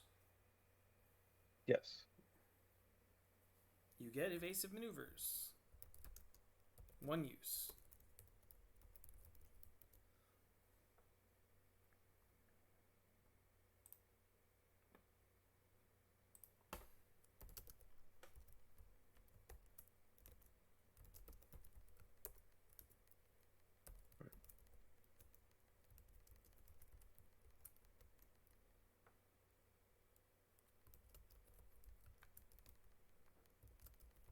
Yikes.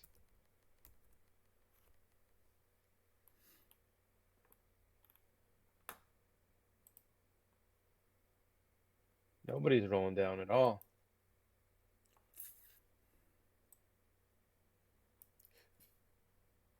Nope.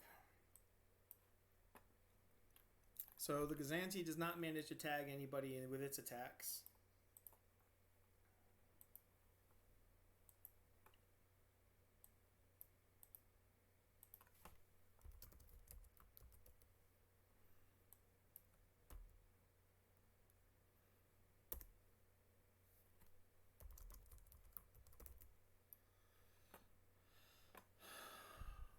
Gets good defense there.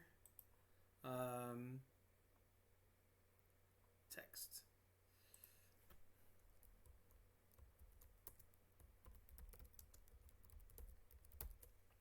Get some elite piloting off of that.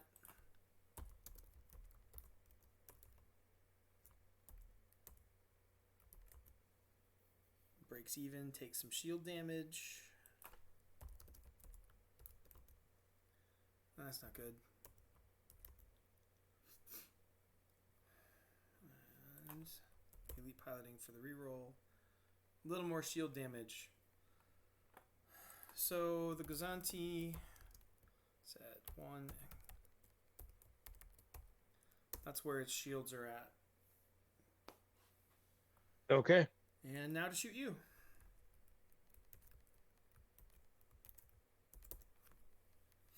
Oh, that's not good.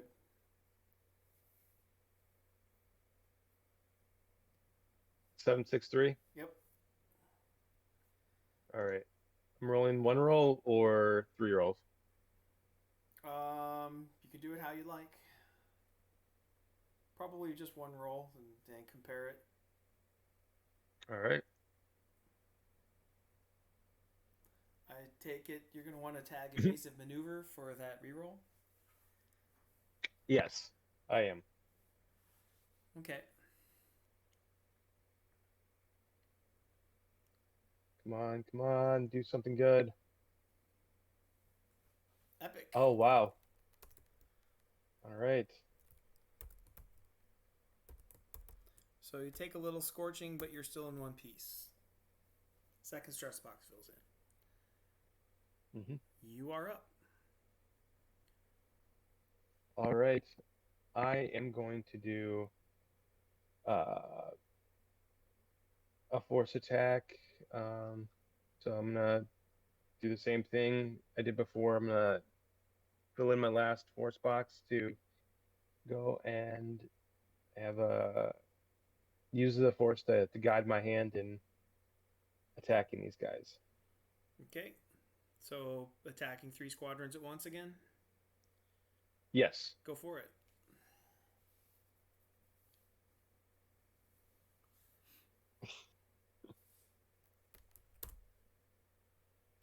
Oh.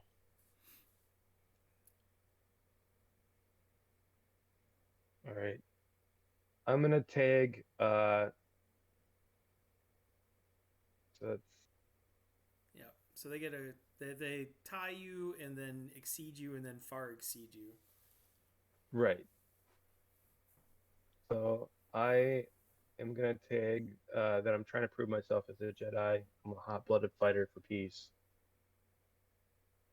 That would tie it up. How much damage is that gonna do in terms of shifts? Or Two do one? It's just 1. So but it's 1 to everybody, which is that's really all you need. Okay. So I'm taking those 2 so I can draw even with the 6. And 3 squadrons are gone.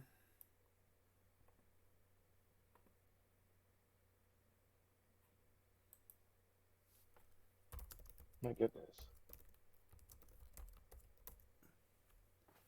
And the Gozanti slips the tractor beam from the Lucre Hulk. First of many tractor beams. Whoa, whoa, whoa. And the fighters come in.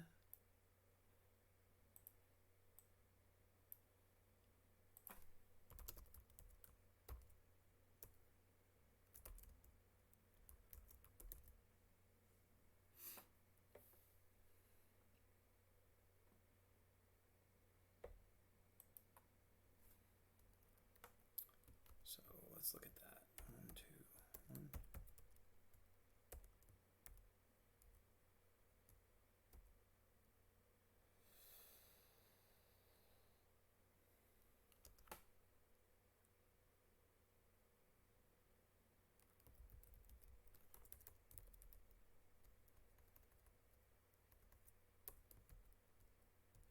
That is going to take some damage, and the Creed takes the mild consequence.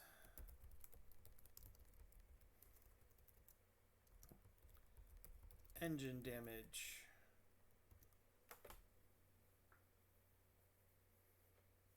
And you have a good attack coming in against you. No, I don't think I didn't. Did I not roll yours? No, I didn't roll yours. All right, here we go. Here's the attack against you. Just hit great. Right.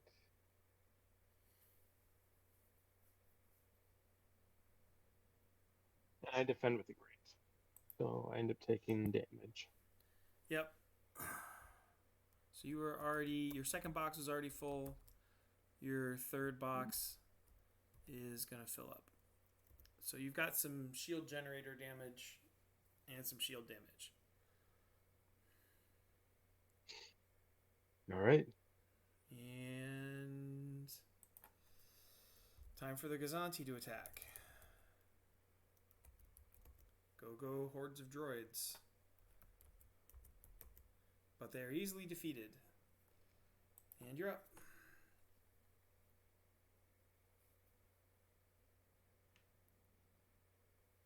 Okay. I am going to actually attack. So I'm just going to go right past the one I have on here. This squadron I have, and I'm going to attack those two with a force attack as well. I will burn my second force box for 5 points of stress. And that's one yeah. point, 1 point for the attack. That's 1 point for the attack and 2 zones. Yeah, that'll work. All right. And it's great. Oops, sorry. Don't get too excited. Oh, nope, still does it. You have the Gazanti free and clear. All right. I will say, all right, I got this. You know, push forward with the rest of the what do they call that, caravan? Convoy. Convoy. Thank you. Push it through with the rest of the convoy. I'm gonna catch up as soon as I deal with this last squadron. And the convoy won't make it past those tractor beams. Once they're locked in place, they're sitting ducks for the turbo lasers. Whoa! We have to take out this thing here. Yes. Okay. All right. So I guess that's not the plan then. Disregard that. I guess we're gonna have to take down this giant city-sized turtley-like ship.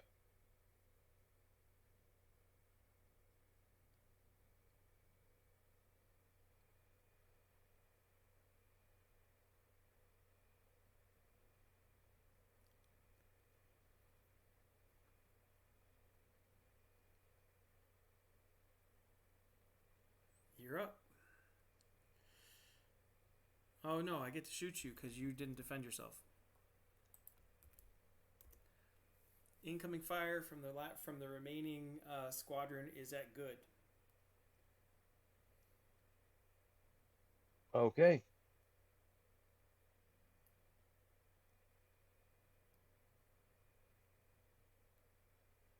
And that could be a problem. Wait, it's weapons 2 damage, so it'd fill in my last stress box, is that right? Correct. Yep. You'll take it? Okay. Yeah. I don't think it's worth putting any fate points into it. Not when you've got a not when you've got a Lucre Hulk to deal with. Yeah, Okay. got bigger fish to fry.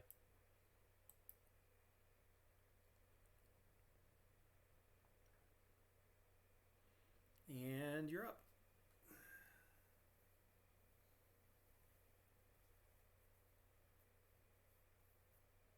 Uh,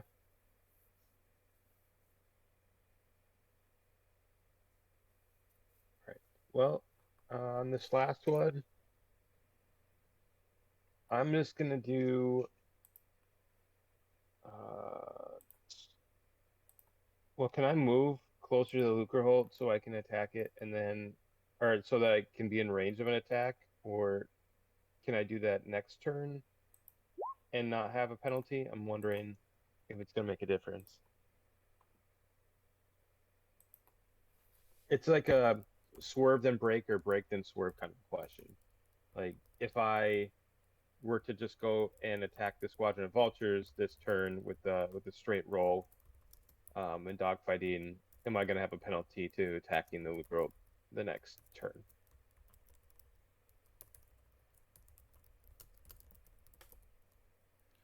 So for his turn,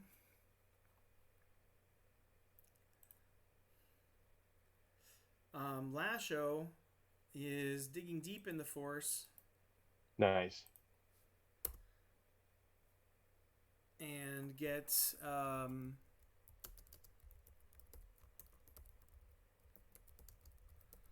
pair of aspects for this turn.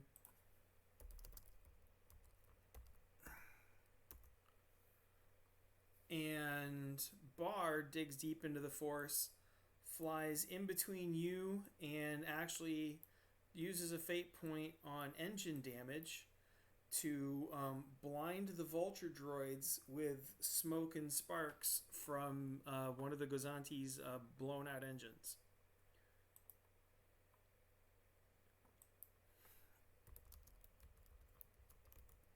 Ingenious. So he gets a fragile aspect of momentary blindness slapped on your vulture droids.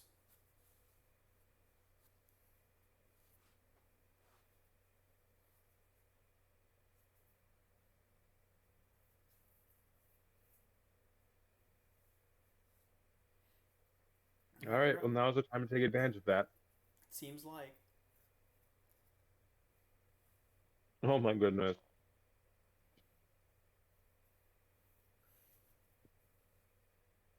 All right. I'm gonna actually take the momentary blindness for a reroll. Yeah, you think? All And right. that'll do it. Awesome. At which point the Creed, we're gonna have to add something because Creed alone just makes me think of bad rock music, that I enjoyed way more than I should have back in the '90s. Okay, might name it the Jedi Creed or something, but that would probably give away that would ruin its spy potential. The Creed concedes to the next tractor attack, gaining 2 fate points for concession and damaged engine. As the Lucre Hulk, grabs it, strips its shields, and holds it helpless in space. Over the broadcast, you hear you have violated the sovereign space of the coalition of independent systems. Stand down, or we will destroy you. And at the same time, Lasho burns a fate point to use telepathy, which he doesn't usually have, sharing a vision of layout and reactor location of the Lucre Hulk. Okay. Of course, the reactor is completely shielded from outside fire behind, dozens of meters of advanced. But I need a pilot roll from you.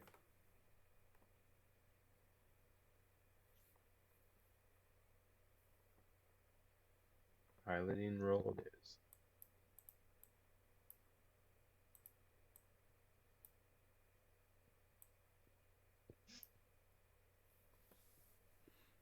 Great piloting. Good. Hey, look at these wide open hangar bays that run the entire width of the ship, right up to the engineering spaces. Oh, wow. So, welcome to your trench run.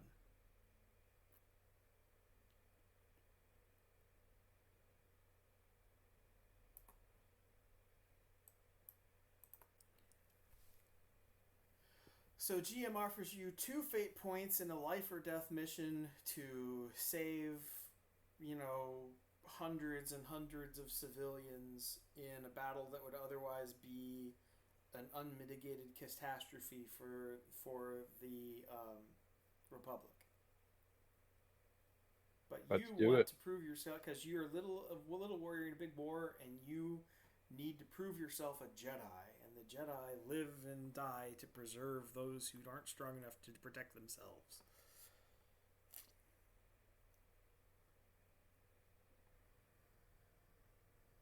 For Queen and Country. Let's do it. Yours, all right. So we will treat this as a new scene.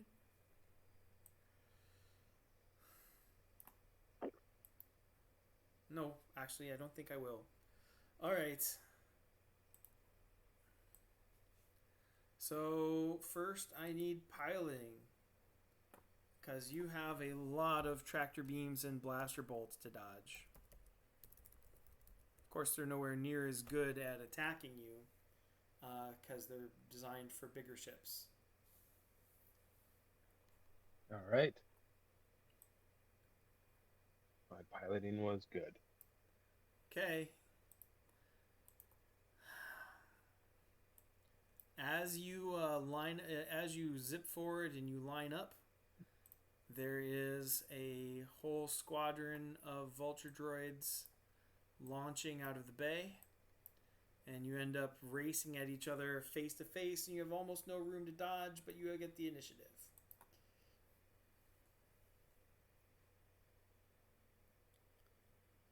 I have to dodge the No, tractor beams. you can't dodge. If you dodge, you miss your opening. You miss the landing bay if you dodge. Oh, yeah. No, I was trying to say that I'm dodging tractor beams and then these guys show up. Yep. So here is my piloting roll. Average. Oh.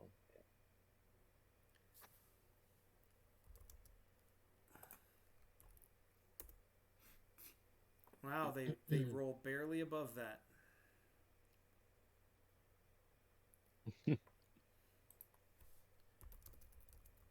And they attack.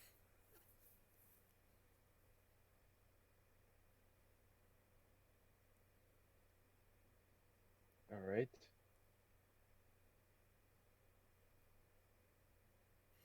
Nice. Wow. Now I need. Now you have no more time for dogfighting. I need a piloting roll as you go full speed into the hangar. All right. And they double back around behind you. Okay. I got a fair. Now there is a race. They get to attack. They come in with a fair attack.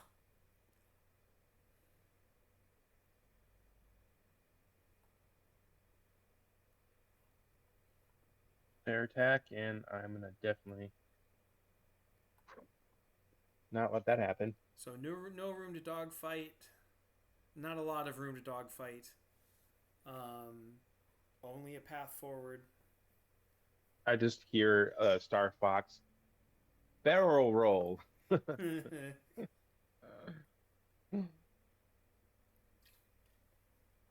That's basically what you're doing is, juking and barrel rolling inside inside a corridor, maybe a football field wide, maybe 100 meters wide.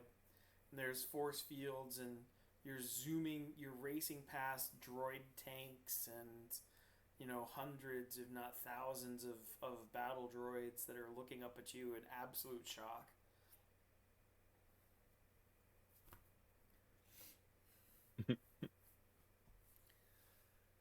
And piloting. I can do it. I can do it. 2. You get further in.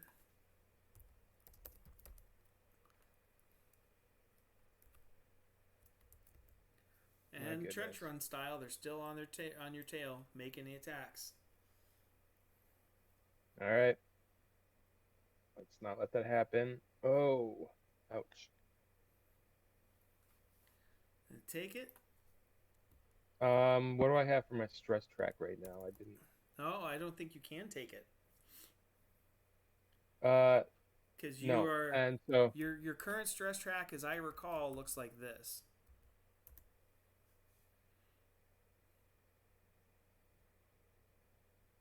it's an OXXX. Yep, that's what I see as well. So I am gonna pay a fate point. Because really, I mean, this is me trying to prove myself. Like, I'm not gonna fail. All right, you slip the attack. All right. Yep, you slip the attack. Now I Piloting need to again. do piloting. All right. Great. 1, 2, 3, and 4. You are up, over girders, under shuttlecraft, around tanks. Vulture droids still on your tail, I think. Yep, they're still on you. You've gone at least you've gone like a full kilometer's worth of racing at breakneck speeds through this massive ship. And I'm gonna burn another fate point. What for? What? To to just for what? get there. You just want to be there. You don't let I was them gonna shoot say at to you not another round. to not get hit by that attack. That wasn't an attack. That was them chasing you. Oh, This gotcha. is the attack. Oh, okay, sorry. So now I'll roll. Yeah, they're doing rather a lot of damage to the interior of the ship. You're just racing ahead and staying alive, and you've got 4 fighters worth of blasters just ripping the crap out of storage bays and droids and tanks.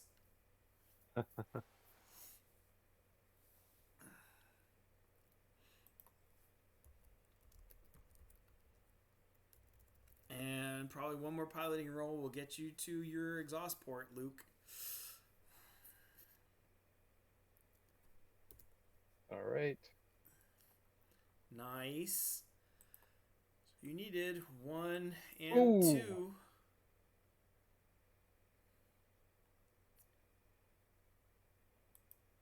Okay. So you got, was that your attack? Yeah, it's got to be. So your pilot attack would actually be -1, so you're getting a superb. Okay. I assume you're going to be tagging the 2 aspects that Lastro shared with you, vision of layout and the reactor location. Yes. Okay. And yep. So you all the eggs in that basket. You flush your concussion missile rack because they're much less powerful than proton torpedoes. And at legendary +1, that will get you onto the Lucre Hulk damage scale as X 2, 3, 4. So that's the damage you will do with that attack. No, I think I want to end up going in and adding to that. Okay.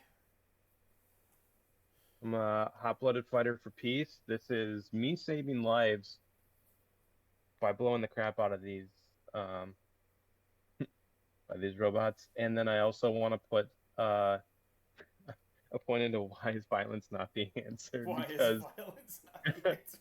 We don't get to use that anywhere near as much as we might like. because I don't think that there's any way that this situation could not be solved violently. That's Lucre Hulk 00X 0 for the first fate point. Lucre Hulk engine critical.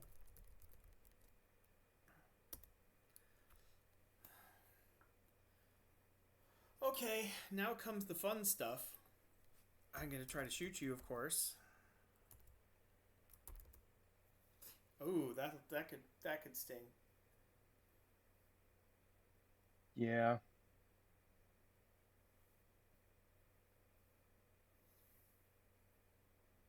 I'm gonna use another fate point to say I'm trying to prove myself as a Jedi here, so I don't end up getting smoked by that. And now you get to race the chain explosion out. Fun. All right, let's let go. me count this. 1, 2, 3. No, go back. 4, 5, 6, 7, 8, 9, 10 shifts to escape. Obviously, it's not going to blow up all at once. It's too wide. So we'll see if the fighters make it out after you. As you pull a desperate Immelman, flip and roll, scraping some paint off on the far wall. Why don't you make a piloting roll for the Immelman? Fantastic. Okay. And they're gonna follow you. I kind of wanted to see them plunge into the exploding reactor. Oh well. Dang. All right, now it's a race. All right. They get 5 to make it out. 1, 2, 3, 4, and they don't want to die either. All right, and next round. Wow, the dice hate you. 1, 2, 3, 4, 5. All right. Well, since I'm on their tail now, I'm going to fly, but I'm also going to shoot them. All right, make your pilot roll.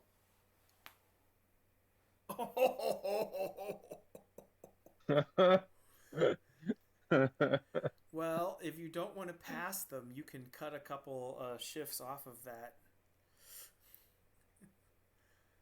All right. Sounds good. We'll give you kill position again. Yeah. Now, would be -1. So it is. You have to make your attack at -1. Okay. And you've got your kill position. Ooh. Nice.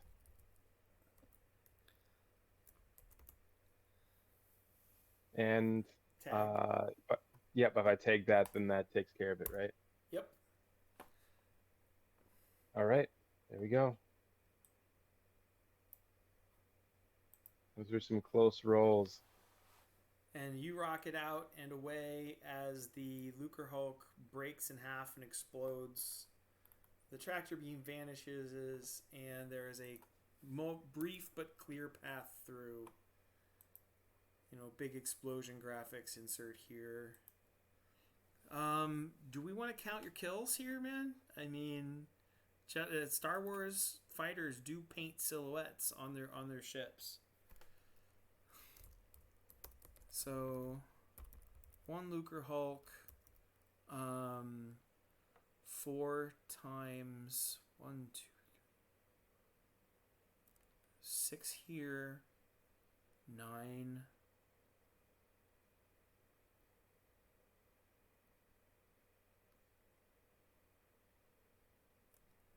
I get 1 Lucre Hulk and 48 Vulture Droid kills this mission. Oh, okay. As what you can paint as the silhouettes that you can paint on your fighter.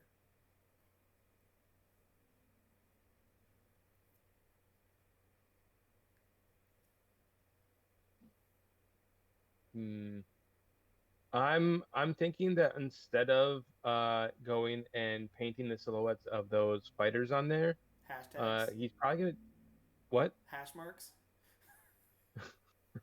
No, he's gonna do the thing that people do in the rearview windows with like a dad and a mom and stuff like that and the kids, and so he's gonna go and do uh like a grown up adult person, and then like just a bunch of dogs. I'm just kidding. I'm just kidding. No, but he. I can see you painting your silhouettes on the rear, so anybody who gets behind you can know to run away. Oh, so you had a Jedi Starfighter adventure mission. So you return with 3 dozen transports and about 1,500 rescued civilians, including the planetary president and his cabinet and the head general.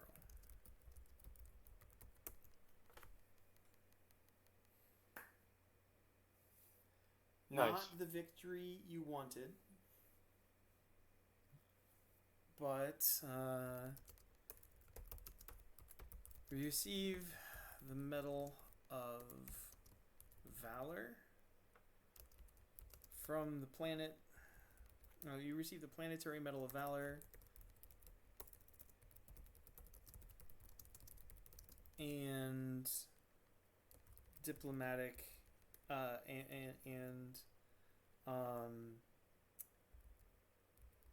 diplomatic credentials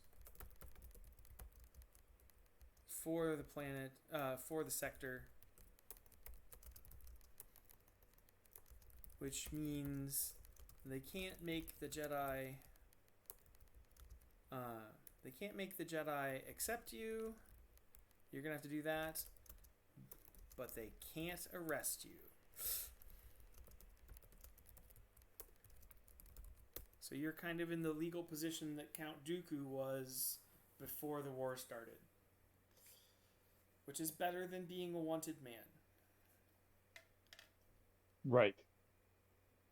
Is that like the same thing as like diplomatic immunity then I'm getting for Not well, it's very similar because theoretically diplomatic immunity means that your own country is holding you accountable even though the other country can't.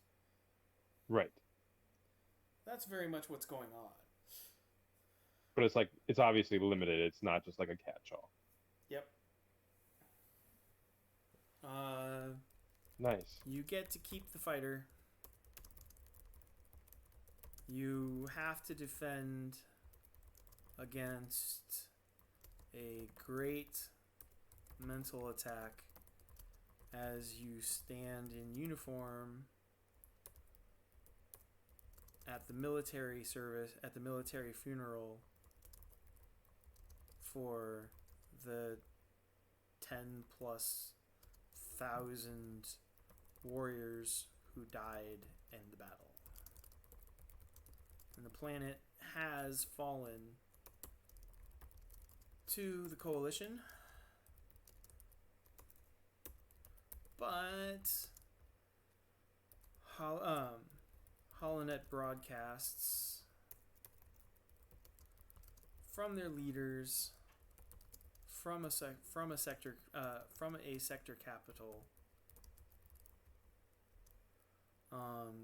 Keep resistance and hope alive.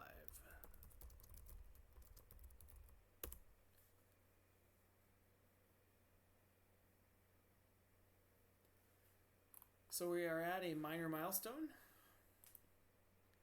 Nice. Which means you can swap skills, you can rename an aspect, or you can change an average skill for a skill you don't have.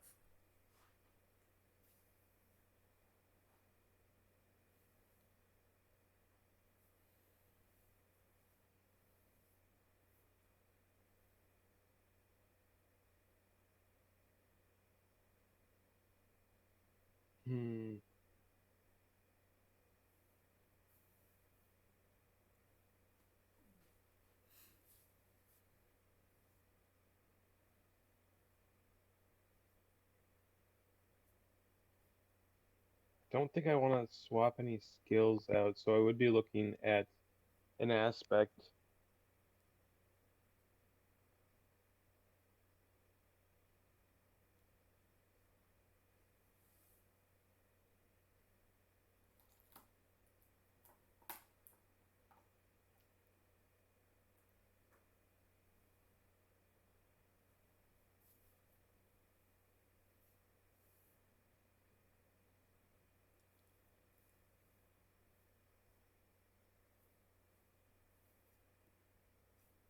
I'm trying to think of what would be. I'm not really sure if hot-blooded fighter for peace is something that fits in as much as it is just like what's Bar's aspect that he has that I'm not in over my head. Bar has He's one which that is not bigger than a big, strong, scary, have a lightsaber, I am the weapon. I think it might be a Lasho who has the I'm not in over my head. Lasho has I'm not in over my head. right. So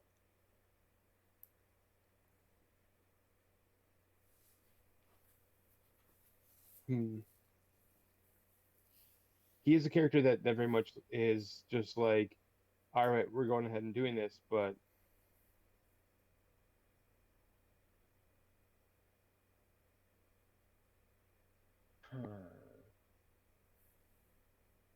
I'm not really sure if there's anything I want to switch out right now.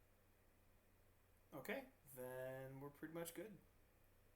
Yeah, I'm actually really happy with where things are at. I was thinking about maybe pulling up military and dropping something, but um, he's gonna really just defer to the rest of the group in terms of military stuff. He's more of an action, not so much of a planning kind of guy. So we would kind of describe Lasho as more of our leader. You're kind of the Yeah. lieutenant, and Bar is the dorky adolescent sidekick. Um, I think Joe Mock would probably describe it as he's the leader. Lashlow's the one that makes the plans if we need them, I guess. If we need plans, I guess. Just like look over him, he's like, "You got any good ideas to add to the conversation?" Uh, and if I remember correctly, Josh is usually one of the people that likes to come up with like ideas for things and think things out a lot of times for his characters. Yes, he And that does. and that's it's a really good quality to have in a party.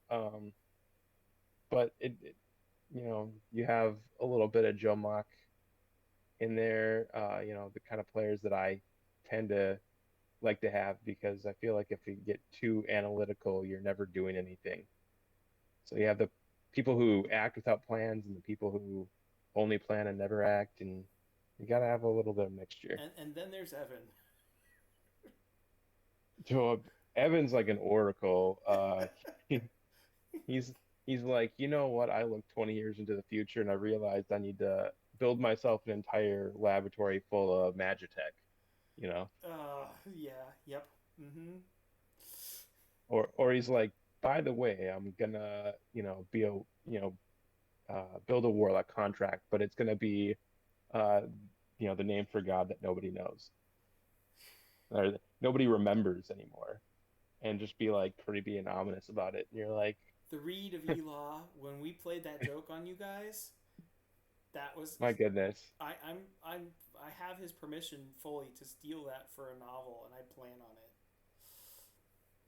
The part that confused me so much is the fact that in a world where you have an active hand being played in Magic, that the whatever kind of a deity that's being um, utilized or called upon in that case, you're talking about a lot of times with like what are the consequences, what are they asking for, and then also like if people fall under that refresh threshold, like from a standpoint of like Palladium is like when people start stepping out of line doing evil things, somebody notices, somebody steps up, and then they do something about it. And so there's usually some pretty big consequences, and nothing was ever happening to them. I was like, wait, what? You'd have somebody come up and they'd be like, oh, I know better than you do. My God is going to take on yours. And he's like, you don't understand. Your God means nothing. And it was like, this is a great show, but he's going to die, right? People did try. Next, People did try to kill him. yes, absolutely. People that So we could not take on usually. we've got about 20 minutes of game time left, maybe 10. What time is it? We got about a quarter hour 11:40. of. What are you going to do about the Jedi Order and becoming a Jedi, which your character desperately wants to be? Well, there are the trials that we're going to have to get through. We're going to have some more training in order to in Yes, order to get there. But it doesn't necessarily need to come from a Jedi. It could come from one of the holocrons. you're gonna Yeah. try to find lost holocrons because the Jedi collect those, and they kind of keep a pretty tight lid on them back at the temple. Okay. So not there. How about They lore? don't have it. How about a lore roll? Oh, Let's see ooh, where that's a that good. goes.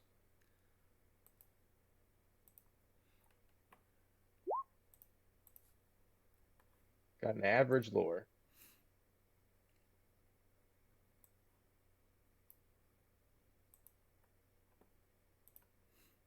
Okay.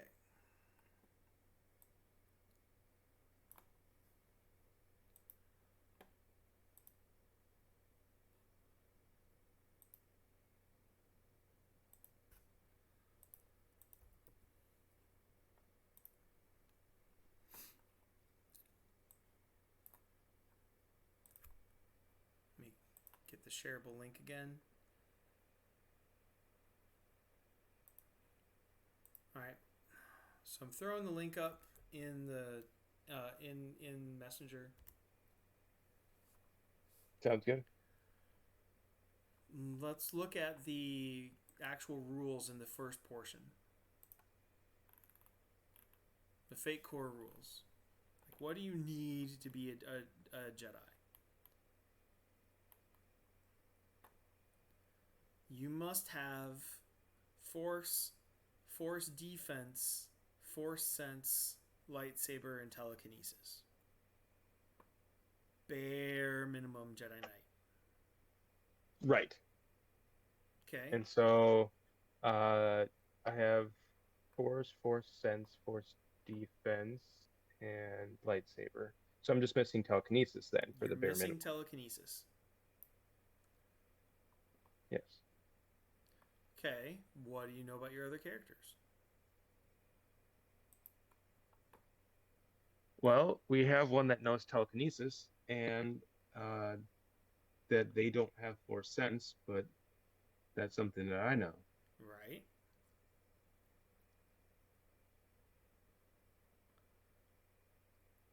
And then there's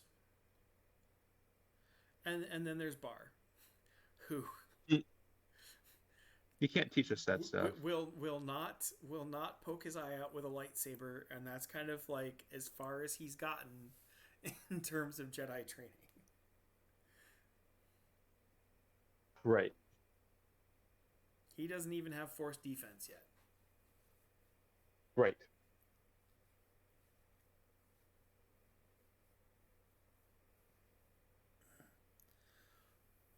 But if you're thinking that the two of you combine,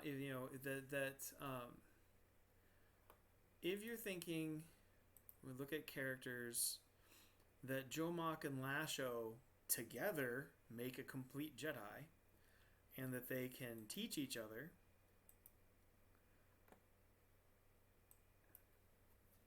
And the two of you can probably teach Bar. I don't think you could be unteachable, probably, for the most part. Right. That you might have a path forward, but you can't teach yourselves lightsaber forms that you don't know. Correct. Yes. And you can't teach yourself. You'd have to really have story justification to teach yourself refinements of Jedi powers.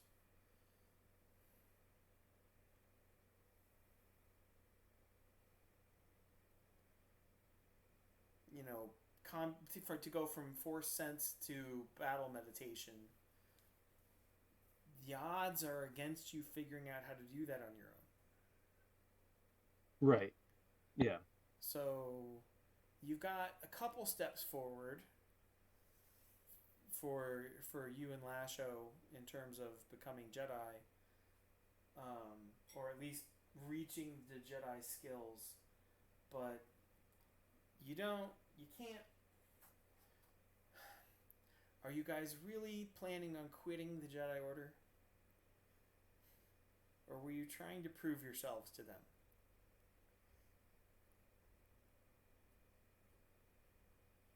That's a really good point. I know that my character was trying to prove himself.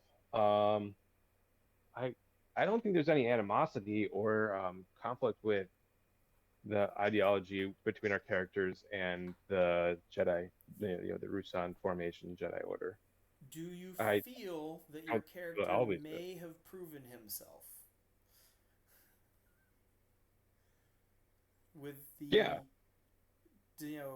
defeating, with the between the space zombies, capturing, defeating a dark Jedi and rescuing thousands of civilians, all without falling to the dark side.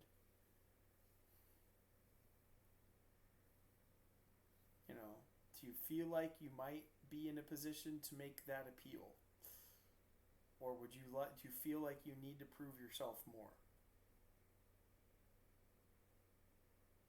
I don't think they need to.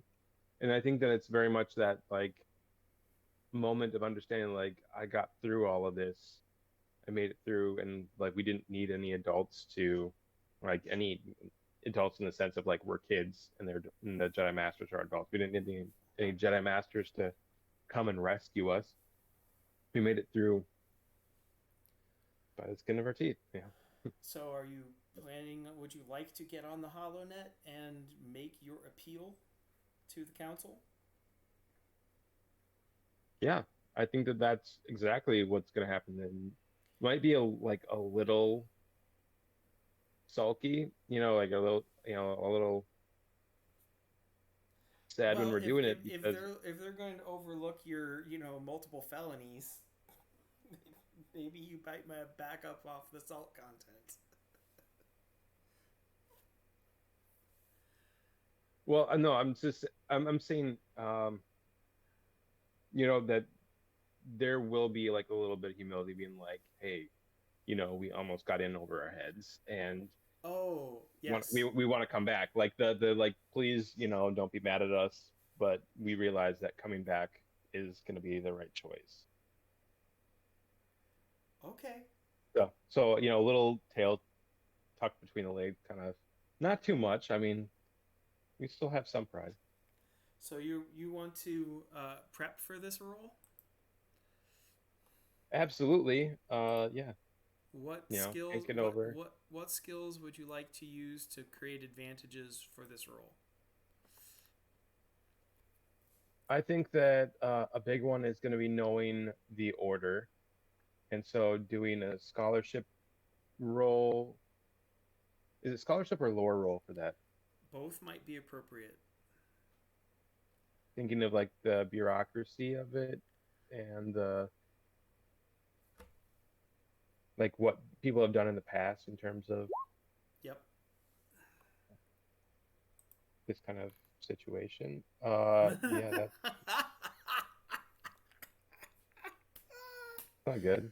Oh gosh. But also a report, you know, to say like think about how he can say things Okay. and You can try for report. Maybe the dice won't hate you that much. okay, good, good, good, good. All right.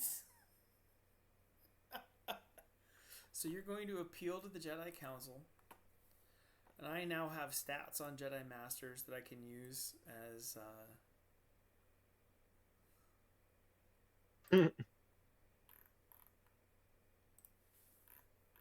as I scroll down to Jedi. You look like you're going to be a Jedi. You look like you're going to be a Jedi Guardian, I think. Right? You're a warrior. Warrior Jedi is kind of where you're looking at. Yeah, Okay. I'm trying to think of the counselor is the politician, Mm-hmm. Healer, but they're the ones that scholar, politician. Guardian is like the soldier, policeman, warrior. Sentinel is, I don't want to say judge, jury, and executioner, but they're much more about raw skill and technical knowledge, and they hunt. They exist to solve mysteries and hunt the dark side and guard the right, temple. Those are the three things they do.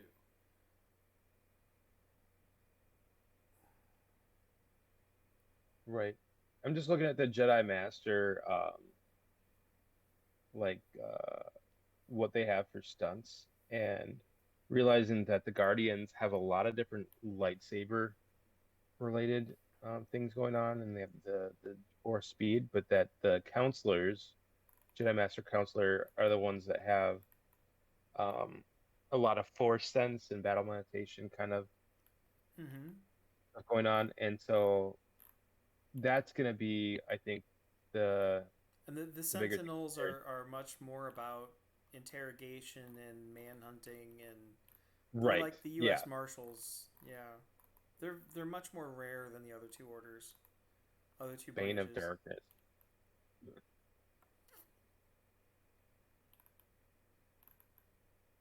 Yeah. I think that it actually more the counselor is what he'd be leaning towards. Interesting.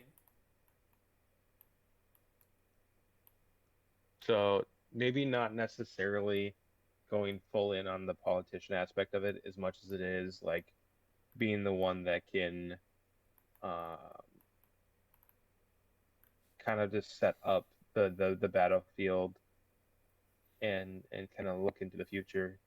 You know how like Anakin was getting the visions of of the future that were kind of like getting him riled up, and the Yep. more worked up he got, the more like he was afraid of it, and so I guess it would be more along the lines of not really being afraid of that as much as it is like how can I work towards creating a better future for the order for like getting the best outcome of the situation. All right. Well, And I'm gonna offer you a fate point for the social conflict you're about to undergo with a master counselor. I'll take it.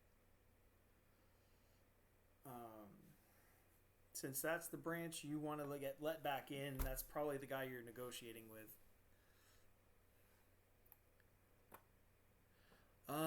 Also, given that their big concern with you is control over your emotions, Can you think of any other skill that you might want to get a boost from?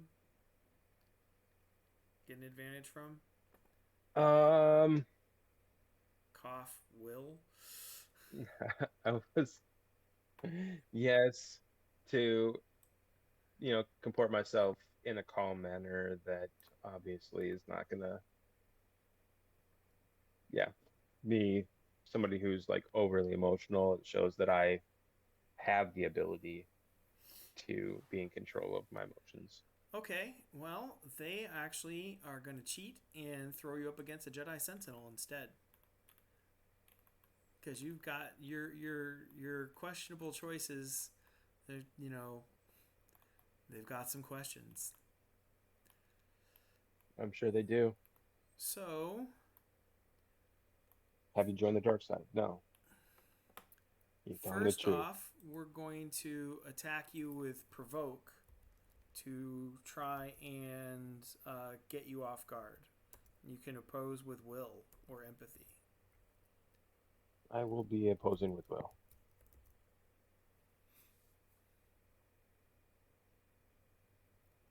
Dang, Cookman. Nice. I I feel like I got some extra spin on that. You get an advantage. Ocean of Calm.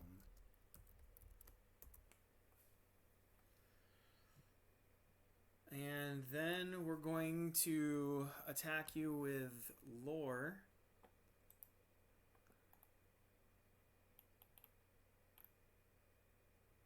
We're going to make a lore attack. How can you have done these crimes and consider yourself possibly a Jedi? How have you not disqualified yourself? So this is Jedi, Jedi lore.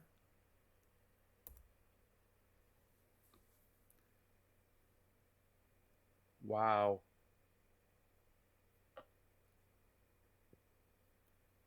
So defense would be lore or scholarship.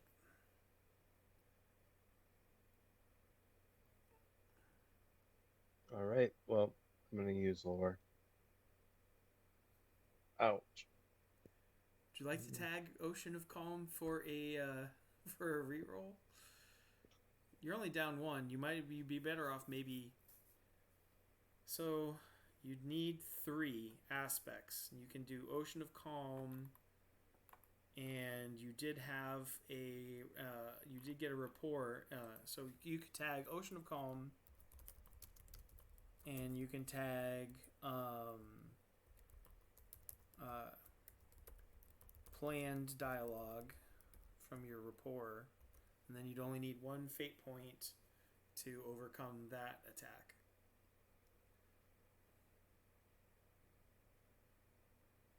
All right. And I will do my high concept.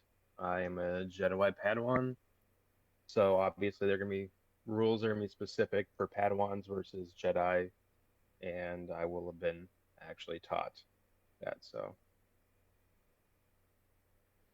How boom. can you call yourself a Jedi? Because I am a Jedi. Okay. Alright, so you beat them Yeah. by Or 1. or better yet, like how can you call yourself a Jedi? It's like I'm not a Jedi. I am training to be a Yep. Jedi. Alright, so you beat them by 1. What else can I attack you with here? My goodness. I've used provoke. I've used lore. Hmm.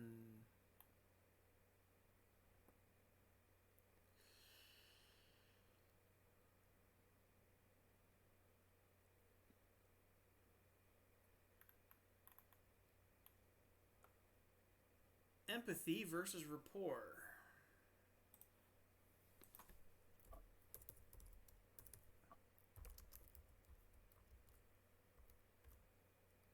Wow.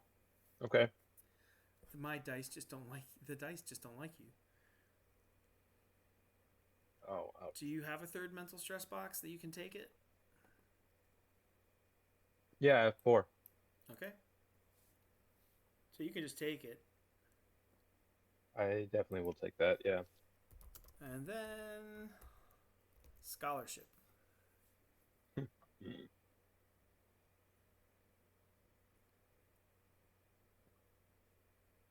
All right. So in terms of So this like is like scholarship, what is the amount of money you owed, and they bring up all the news reports of your various misadventures, and you know the so this is all the nerdy secular. This is the nerdy secular attacks on you. is there anything I can defend with besides scholarship with this then? You could try rapport.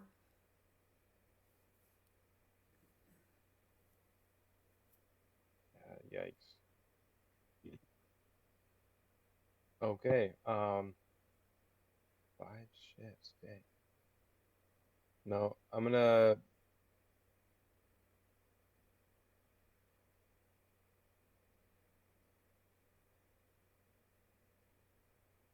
You can try scholarship.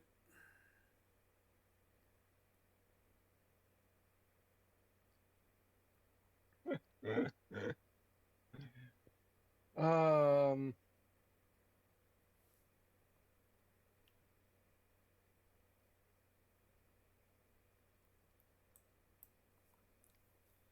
I'm at this point. I think I'm just gonna take a consequence. So, which one do I have to go with the scholarship roll in that one, or can I go with the consequence off the rapport? Rapport. Okay. So So that's I'm first mental, and I take a moderate then. mild, don't you? Do you already have a mild? I have a sore leg. It was the moderate that I had that had gotten downgraded to But a mild. milds go away after at the end of the next scene, and you've had way more than one scene. Oh, okay. So it's fourth stress box and um a mild mental. Okay. How about ashamed? That seems like a very apt thing for me to feel here. Absolutely. Okay, so you get mild ashamed. That could be used in your order. That you could probably use that Yep. because if you're ashamed and you're contrite, then shouldn't they let you back?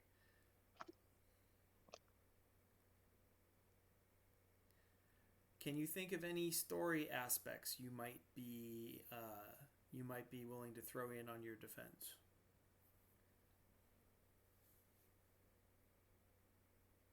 Mm, Well, you can make so you've I'm weathered trying to their look at. she's I'm kind of doing this like a court, right? She's throwing all of her attacks at you. Hmm.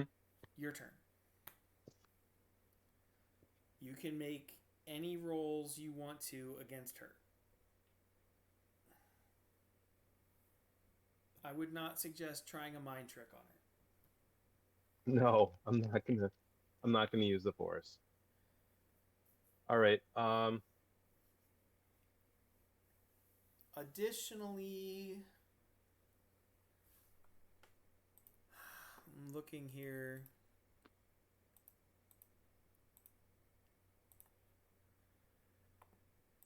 You are not just arguing.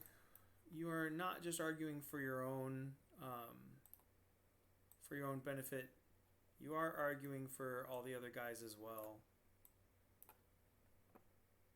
So we call up Lasho. Jedi Padawan. I break it. I fix it. So I'm going to give you 2 fate points from Lasho for Jedi Padawan, and I break it. I fix it. Okay. And Lasho. Bar. Let me look at. He's also got 7 fate points. He's got Lasat Padawan. and pubescent padawan. So I'll give you 2 fate points from him. He's down to 5. Because you're fighting for the whole group. Right.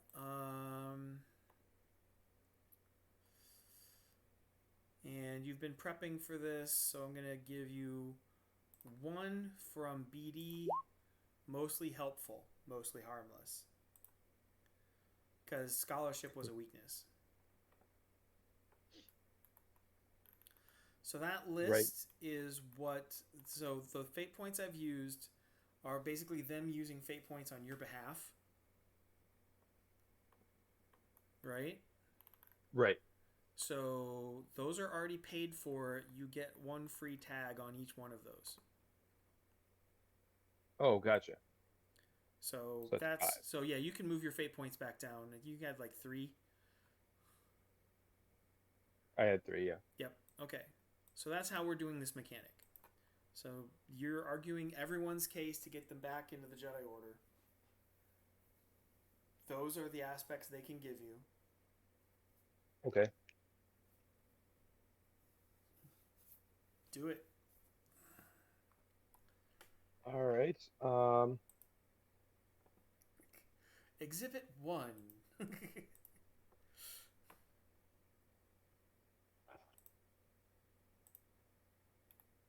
Well, let's start off with the scholarship. Scholarship first, okay? That's where you're probably the worst mismatched. Yep. So I just want to get that out of the way. So yeah, just basically saying that in terms of the bookkeeping, we did what we could to make things right. Okay. We didn't. You know, We for all come for, back all, and we had for to. everything you've cost the Jedi Order, for everything you've cost the Jedi Order, how can the Jedi Order put a price on the ships that you've salvaged? And well, that's actually pretty easy. But the over 1,000 lives that you've saved in the middle of war. Right. Okay. On top of the fact that we did pay him back the money that we. Yeah, and you did pay back the money, so you can tag that to forget up to 3. So that's a tie. So you get the temporary aspect of paid in full. All right. I'm gonna do lore because we did follow the Jedi Code when it came to actually like helping people out and not letting people suffer. Okay. So, we didn't succumb to the dark side. We did everything we would have done if they would have deployed us, except for the fact that they didn't tell us to deploy. So, if they had done it in the first place. You win that one full out. So, lived by the code you get. All right.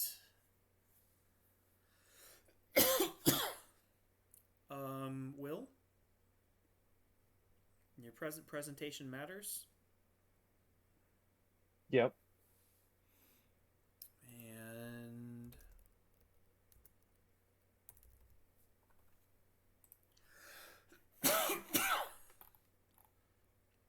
I'll oppose that with provoke.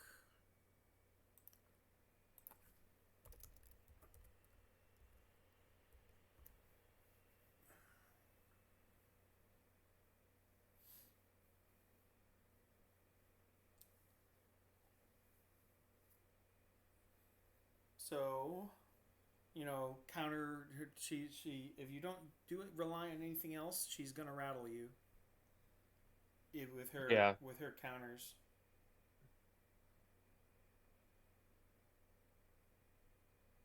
I'm gonna have Tag Bars pubescent Padawan with the Iron Will, Okay. and just to show that he comes up and like he just puts like a hand on my shoulder and just like looks at me and lets me know that this is we can overcome this just like we overcame that whole battle we just had. Like, we just risk our lives. What's this person here? Like, he's the one with the iron will. He's lending that to the group, by putting his hand on That'll the make trigger. that a tie.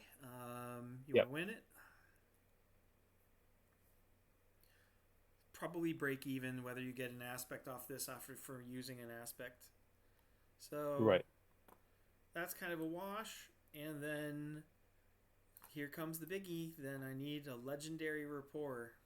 And then you're using rapport against empathy. You basically got to take her out to silence her argument. Just use the mechanics.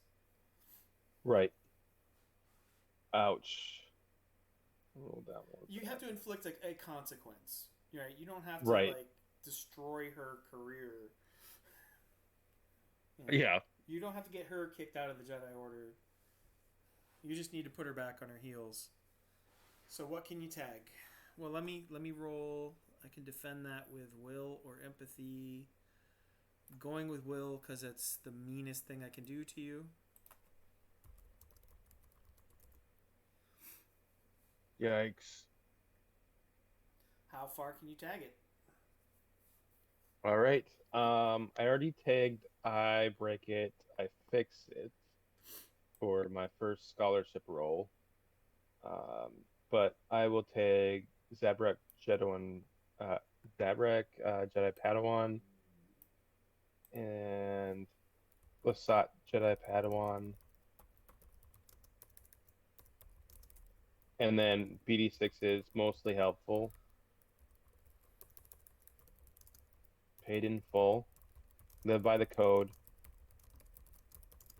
And whatever the one is from the will, the Padawan with an iron will. All right. Because that was also a fragile aspect that should have been there. So both the 1, Padawans. 2, 3, 4, 5, 6. So 13 versus 6 is a 5 stress takeout, and she's only got 4 mental stress boxes. You make it by 1 shift. Dang.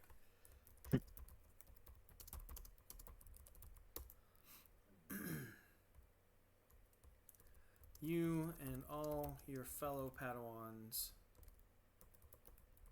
are reinstituted in good standing with the Jedi Order in recognition of your commitments. Ha ha ha. You will need to travel intermittently to the Jedi Temple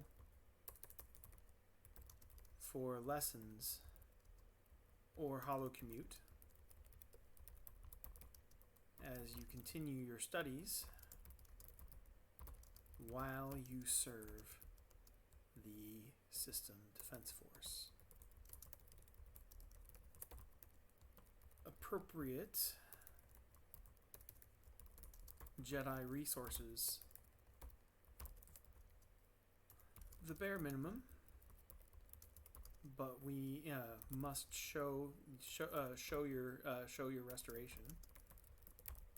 Will be dispatched immediately. May the Force be with you. Padawans. That's another minor milestone.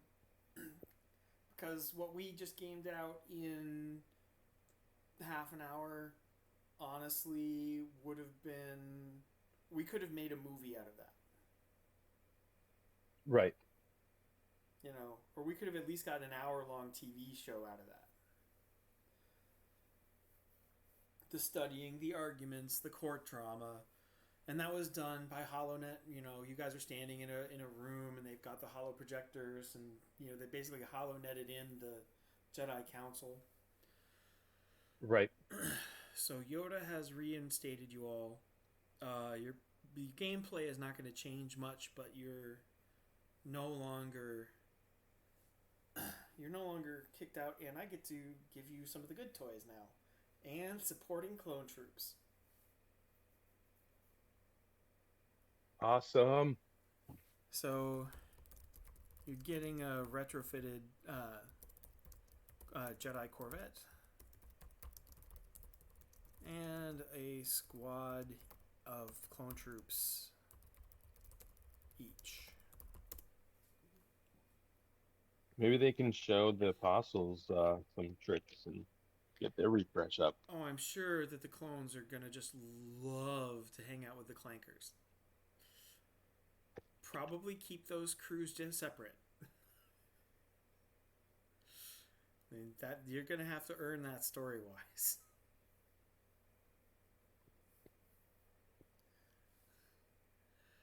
So That's understandable. you just did two missions. You did a starfighter mission and then you did a court drama mission.